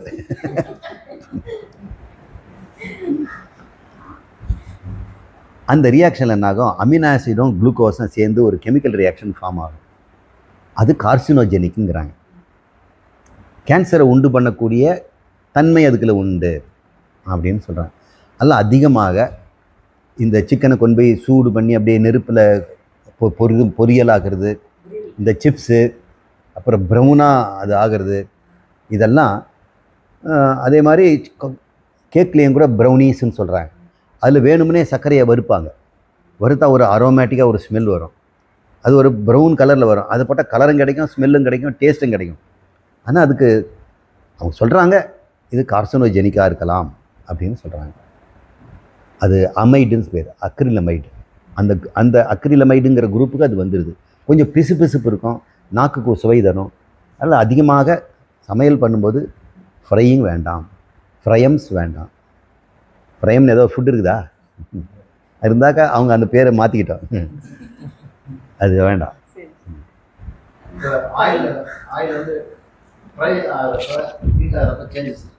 நிச்சயம் செய்யண்டாங்க. அது பேர் ரான்சிடிட்டிங்கிறோம். சாதாரணமாக எண்ணெயை சும்மா வச்சோம்னா அது வந்து ஃபில்டர் பண்ணி பியூரிஃபைடு ஆயிலாக இருந்தால் கொஞ்ச நாளைக்கு இருக்கும். நம்ம இப்போல்லாம் செக்குலேருந்து நேரடியாக பயன்படுத்தணுங்கிறாங்க. அது இன்னும் ஒரு பழசுன்னா ரொம்ப வசதின்னு நினச்சிக்கிறாங்க. நம்ம கஷ்டப்பட்டு அதை வந்து என்ன ஆயில் சொல்கிறாங்க, அது வந்து ரிஃபைன்ட் ஆயிலுங்கிறோம். ரிஃபைன்ட் ஆயில் உடம்புக்கு நல்லது இல்லைங்க. அப்படிலாம் கிடையாது. ரிஃபைன்ட் ஆயிலில் அது கசடெல்லாம் எடுத்துடுறோம். அதில் நல்லதும் இருக்கலாம். ஆனால் ஒரு ஆயிலை ரிஃபைன் பண்ணும்போது அது ரான்சிடிட்டி ஆகாது. ஏன்னா ஒரு ஆயிலை வந்து பாத்திரத்தை திறந்து பார்த்தீங்கன்னா ஒரு ஸ்மெல் வரும் இல்லையா, பழைய விளக்கு, அது பேர் ரான்சிடிட்டிங்கிறோம். நீங்கள் என்ன சொல்வீங்க அது தமிழில்? என்ன சிக்கு வாசம் வந்து சிக்கு பிடிச்ச வாசனை. ரிஃபைன்ட் ஆயில் அப்படி தராது. அப்போ ரீயூஸ் பண்ணிக்கிட்டே இருக்கலாம். ஆனால் இந்த செக்குலேருந்து எடுத்த விர்ஜின் ஆயிலோ ஏதோ எடுத்தோம்னா அதில் வந்து ஆயில் தவிர ப்ரோட்டீனும் சுகரும் இருக்கும். அது ஹீட்டில் வந்து கெமிக்கல் ரியாக்ஷன் ஆகும்போது லிப்போப்ரோட்டீன், கிளைகோலிபிட்ஸ் இது மாதிரி காம்பினேஷன் ஃபார்ம் ஆகும். சில கிளைகோலிபிட்ஸ் வந்து ஆபத்தானதாக இருக்கலாம். கிளைகோப்ரோட்டீன்ஸும் சில சமயம் நமக்கு கொஞ்சம் தேவையில்லாததாக இருக்கலாம். தேவையில்லாத பொருளை நம்ம சாப்பிட்ற மாதிரி ஆகிடும். அதனால் அதிகமாக ஆயிலை ஹீட் பண்ணக்கூடாது. அப்பப்போ அது யூஸ் பண்ணணும். ஒன்ஸ் யூஸ் பண்ண ஆயிலை ரெண்டாவது தடவை யூஸ் பண்ணும்பொழுது கிளைகோப்ரோட்டீனோ கிளைகோலிபிட்ஸும் வேறு ரான்சிடிட்டி மெட்டீரியலும் வருவதற்கு சான்ஸ் இருக்குது. சாதாரணமாக கிரவுண்ட்நட்லேயோ, அந்த கிரவுண்ட்நட்னா வேர்க்கடலையோ எள்ளுலேயோ இருக்கக்கூடிய எளிமையான பொருட்கள்லாம் இருக்குது. அமைட்ஸ் இருக்கலாம், கிளைகோசைட்ஸ் இருக்கலாம். இதெல்லாம் டெக்னிக்கலாக இருக்கக்கூடிய ஒரு நல்ல பொருள். ஆனால் இந்த ஹீட்டில் வரும்பொழுது இன்னொரு பொருளை சேரும்போது விஷத்தன்மையை அடைஞ்சிடும். அதனால் நம்ம எவ்வளோ வேணுமோ அந்த அளவுக்கு ஹீட் பண்ணுங்கள். பாயில் பண்ணதையும் சமைச்சதையும் சாப்பிடுங்க, சமைக்காததையும் சுத்தமாக சாப்பிடுங்க. கேரட் ஜூஸ் அப்படின்னு சொல்லிட்டு ஃப்ரெஷ்ஷாக நீங்கள் எடுத்து சாப்பிட்டீங்கன்னா அதில் ஆபத்து இருக்குது. என்ன சார் கேரட் ஜூஸில் இருக்குதுன்னா குடல் புழு நிறைய வந்துடும், டேப்வாம் வந்துடும். டேப்வாம் வந்து பண்ணி சாப்பிட்டா தான் வரும். ஆனால் டெல்லியில் ஒரு டாக்டர் பார்க்கும்போது ஒரு பிராமினுக்கு வந்து டேப்வாம் வருது. இது பன்றி மாமிசத்து தானே இது வரும், ஏன்னா அந்த டேப்வாம் பன்றியை தான் தாக்கும். இவர் கேரட் ஜூஸ் குடிச்சிருக்கார். ஏன்னா கேரட் வந்து பூமியிலேருந்து எடுக்கிறோம். அதை அப்படியே பிடுங்கி சும்மா அப்படியே டேப்பில் கழுவிட்டு ஜூஸ் அடிச்சோம்னா அதில் மலத்தில் இருக்கக்கூடிய அத்தனை விதைகளும் இருக்கும். நீங்கள் சும்மா வேணும்னா ஒரு மைக்ரோஸ்கோப்பில் ஒரு நாள் மண் எடுத்து தண்ணியில் கொஞ்சமாக கரைச்சி ஒரு ட்ராப் வச்சு காட்டுறேன். அதில் எத்தனை குடல் புழுக்கள், மற்ற அமீபா, இதனுடைய ஸ்போர்லாம் அங்கே இருக்கும். அதெல்லாம் விதை ரூபத்தில் இருக்கும். அது எவ்வளோ குக் பண்ணாலும் போகாது. அது டபுள் குக்கிங் பண்ண வேண்டியது. அதனால தான் நமக்கு வந்து இந்த டேப் வார்மோ, அது வந்து இந்த ரவுண்ட் வார்ம்ஸோ அல்லது வந்து ஹூக் வார்ம்ஸ்ன்னு சொல்லக்கூடிய கிருமியெல்லாம் வந்ததுன்னா 2 டோஸ் டாக்டர் கொடுப்பார் மருந்து. முதல் டோஸில் இப்போ புழுவாக இருக்கிறதுல செத்துரும், ஆனால் விதை ரூபத்தில் உள்ளே இருக்கும். அவர் இந்த மருந்து ஒரு டோஸில் போக மாட்டார். இந்த மருந்து அது ஒன்றும் பண்ணாது விதையை. அவர் அப்புறம் முளைச்சிக்குவார். அப்புறம் நாம் டாக்டர் உஷாரானாள் 15 நாள் கழித்து 2வது டோஸ் கொடுத்துருவாங்க. அது 15 நாள் முளைச்சி வந்துடும். இல்லை புடிய அவனை முளைக்க விட்டு அடிக்கிறது. அதனால் அது மாதிரி டாக்டர் சொல்கிறது உண்மை கேட்கணும். அவர் ஒரு டோஸ்லேயே நல்லா ஆயிடுச்சுன்னு சொல்லிட்டு விட்டுறக்கூடாது. நிறைய பேருக்கு ஒரு டோஸ் கொடுத்தோடனே இருக்கிற புழுவெல்லாம் போயிடும், ஆனால் விதையை வச்சுட்டு இருப்பார். இப்போ இதெல்லாம் நமக்கு பாயிலிங்கில் தான் போகும். இல்லை ஃப்ரெஷ்ஷாக சாப்பிட்றதும் கூட கொஞ்சம் அறிவு பயன்படுத்தணும். எதையுமே டாக்டரை கன்சல்ட் பண்ணிவிட்டு, மைக்ரோபயாலஜியை கன்சல்ட் பண்ணிவிட்டு, நியூட்ரிஷன் எக்ஸ்பர்ட்ஸை கன்சல்ட் பண்ணிவிட்டு செய்யுங்க. நியூட்ரிஷன் எக்ஸ்பர்ட்டுக்கு நான் சொல்கிறேன், நீங்கள் ஏதோ புத்தகத்தை படிச்சுக்காதீங்க. உங்கள் சொந்த புத்தியை, அறிவை பயன்படுத்தி நியூட்ரிஷனை தயார் பண்ணுங்கள். குருட்டாம்போக்கில் வந்து இயற்கை உணவு, அந்த உணர்வு அப்படின்னு செய்திடாதீங்க. இயற்கை உணவுக்கு நான் எதிரி கிடையாது. அது கிருமிகள் நீங்களாக இருக்கணும், சத்து ஒழுங்காக இருக்கிற மாதிரி இருக்கணும், சத்தை எளிதில் கொடுக்கும்படி இருக்கணும். இதுக்கு தான் சமையல் தேவை. சரிங்க, ரொம்ப நேரம். ஃபுட் ரிலேட்டட் ப்ராப்ளம் தான் இது கொஸ்டின்ஸ். இப்போ இந்த ஜெயின் ஃபுட்ஸ் அப்படின்னு சொல்லி அதில் வந்து மெயினாக ஆனியனையும் இதுவும் அவாய்ட் பண்ணுறாங்க இல்லைங்களா, பூண்டும். அதை அவாய்ட் பண்ணுறதுனால என்ன ரீசன்? அதனால ஏதாவது அவங்க அந்த ஆன்மீக இதில் இருந்து சம்மந்தப்பட்ட இதனால அவாய்ட் பண்ணுறாங்களா அப்படிங்கிறது தான் கேட்குறாங்க. வெங்காயம் பூண்டு மெயினாக அவாய்ட் பண்ணுறது என்ன ரீசனுக்காக அவாய்ட் பண்ணுறாங்க? அவங்களுக்கு வந்து அந்த ஜைன மதம் அப்படிங்கிறது கடவுள் நம்பிக்கை இல்லாதவங்க. ஆனால் அவங்க கடவுளாக கும்பிட்றது வந்து அவங்களுடைய குருநாதரை தான், தீர்த்தங்கரர்னு பேர். 24 தீர்த்தங்கர்கள் இது வரைக்கும் இருந்திருக்கிறாங்க. இப்போ 24வது தீர்த்தங்கர் வரணும், இது வரைக்கும் இல்லை.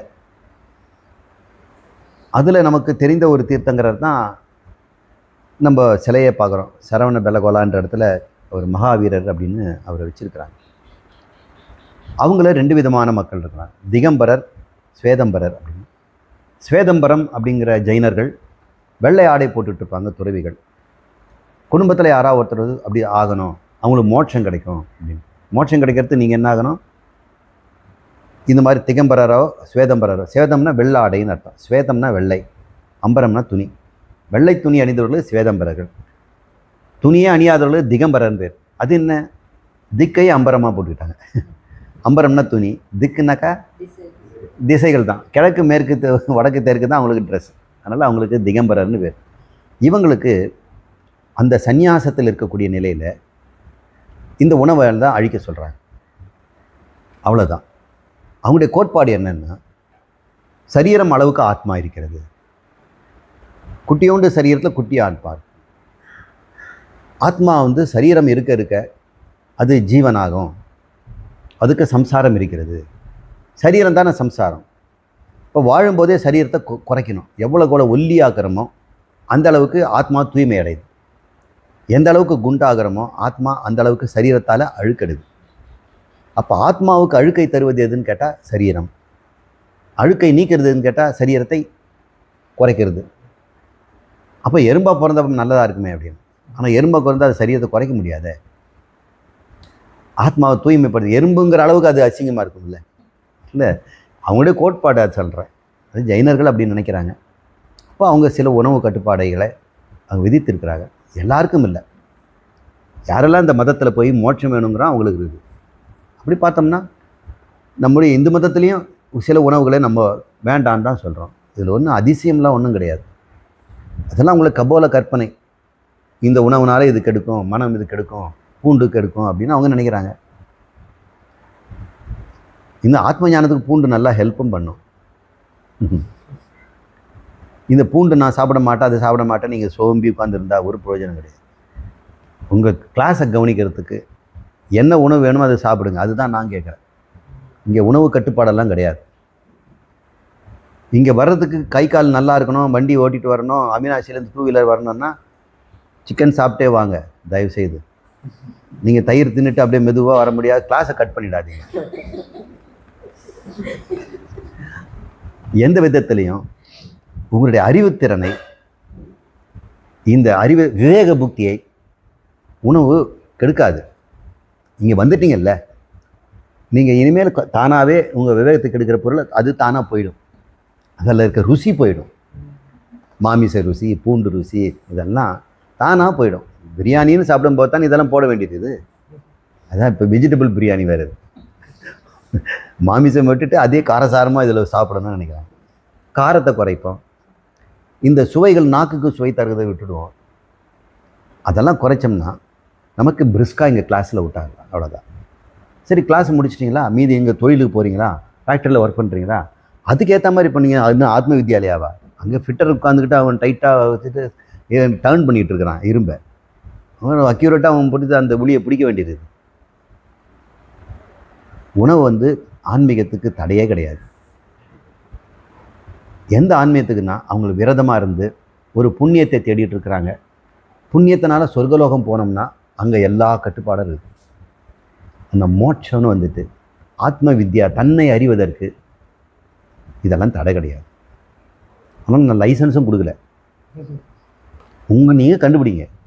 இந்த ஆத்ம வித்யா விவேக புக்தியும் வைராகியத்தையும் கொடுப்பறதுக்கு எந்த உணவு? சில சமயம் வைராகியத்தை உணவை கெடுத்துடும். எல்லாத்துலேயும் ஆசை விட்டுருப்பான், ஆனால் உணவில் ஆசை விடாமல் இருப்பான். இப்போ மொத்த ஆசையும் விடணும்னு தான் நான் சொல்கிறேன். இந்த ஆனந்தத்தை நான் விடுன்னு சொல்லலை, இதில் இருக்கக்கூடிய ரசத்தை விடுன்னு தான் சொல்கிறோம். ஒரு உணவில் கிடைக்கக்கூடிய திருப்தி உங்களுக்கு வரணும். ஒரு உணவு என்ன கொடுக்கணும்? திருப்தியை கொடுக்கணும். சில உணவு திருப்தியும் கொடுத்து ருச்சியும் கொடுக்கும். நான் வேண்டான்னு சொல்லலை. எந்த உணவு திருப்தியை கொடுத்துட்டு ருசி இல்லாவிட்டாலும் நான் அதை எடுத்துக்குங்கிறேன். ஏன்னா உனக்கு திருப்தி தான் எனக்கு முக்கியம். அதுதான் உனக்கு வைராகியத்தை உண்டாகுது, பற்றின்மையை உண்டாகுது. எந்த ஒன்று ருசியும் கொடுக்கும். சில சமயம் திருப்தி கொடுக்குற உணவு ருசியாகவும் இருக்கும். நல்ல ஒரு நெல்லிக்காய் நல்லா பச்சையாக துருவி நல்லா கிளீன் பண்ணிவிட்டு துருவி அந்த தயிர் சாதத்தில் போட்டு சாப்பிட்டோம்னா ருசியும் இருக்குது, ஆன்டி ஆக்சிடென்ட்டும் கிடைக்குது, ஒரு திருப்தியும் கிடைக்குது. சில உணவுகள் திருப்தியோட ருசியும் தரும், சிலது ருசி தான் தரும், திருப்தி தராது.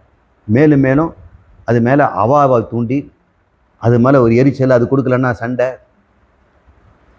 நம்ம வீட்டில் செய்து ஒரு வாரமாக ஆயிடுச்சு, இன்னும் நீங்கள் ஒரு நாள் கூட இன்னும் செய்யலை, மீன் தொடவே இல்லை, புரட்டாசி தான் போயிடுச்சு இல்லை அப்படின்னு இப்படி இருக்கக்கூடாது.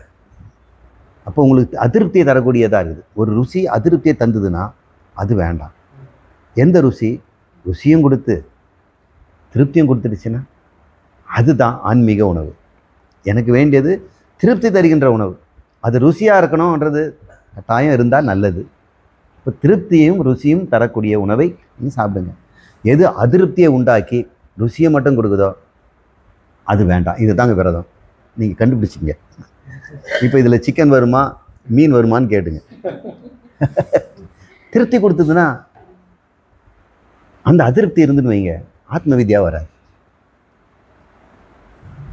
அப்போ திருப்தியாக நீங்கள் மீனை சாப்பிடுங்க, ஆனால் ருசியும் கொடுத்து அதுக்குள்ளே அடிமையாகாது. அப்போ அது கொஞ்சம் ருசி கம்மியாக சாப்பிடுங்க. எப்படி சாப்பிடுங்க? அப்புறம் அதில் ருசி சேர்த்துட்டுன்னு வச்சுங்க, அது அதிருப்தி தர அளவுக்கு உங்களை இழுத்துட்டு போயிடும். எவ்வளோ சாப்பிட்டாலும் உங்களை விடாது, மேலும் மேலும் கொடும்பாங்க. கொஞ்சம் ஆலோசனை பண்ணுங்க நான் சொல்கிறத. சரி. ஓம் பூர்ணமத பூர்ணமிதம் பூர்ணாத் பூர்ணமுதச்யதே பூர்ணஸ்ய பூர்ணம் ஆதாய பூர்ணம் ஏவாவசிஷ்யதே. ஓம் சாந்தி சாந்தி சாந்தி. ஹரி ஓம். ஸ்ரீ குருभ्यो நமः. ஹரி ஓம்.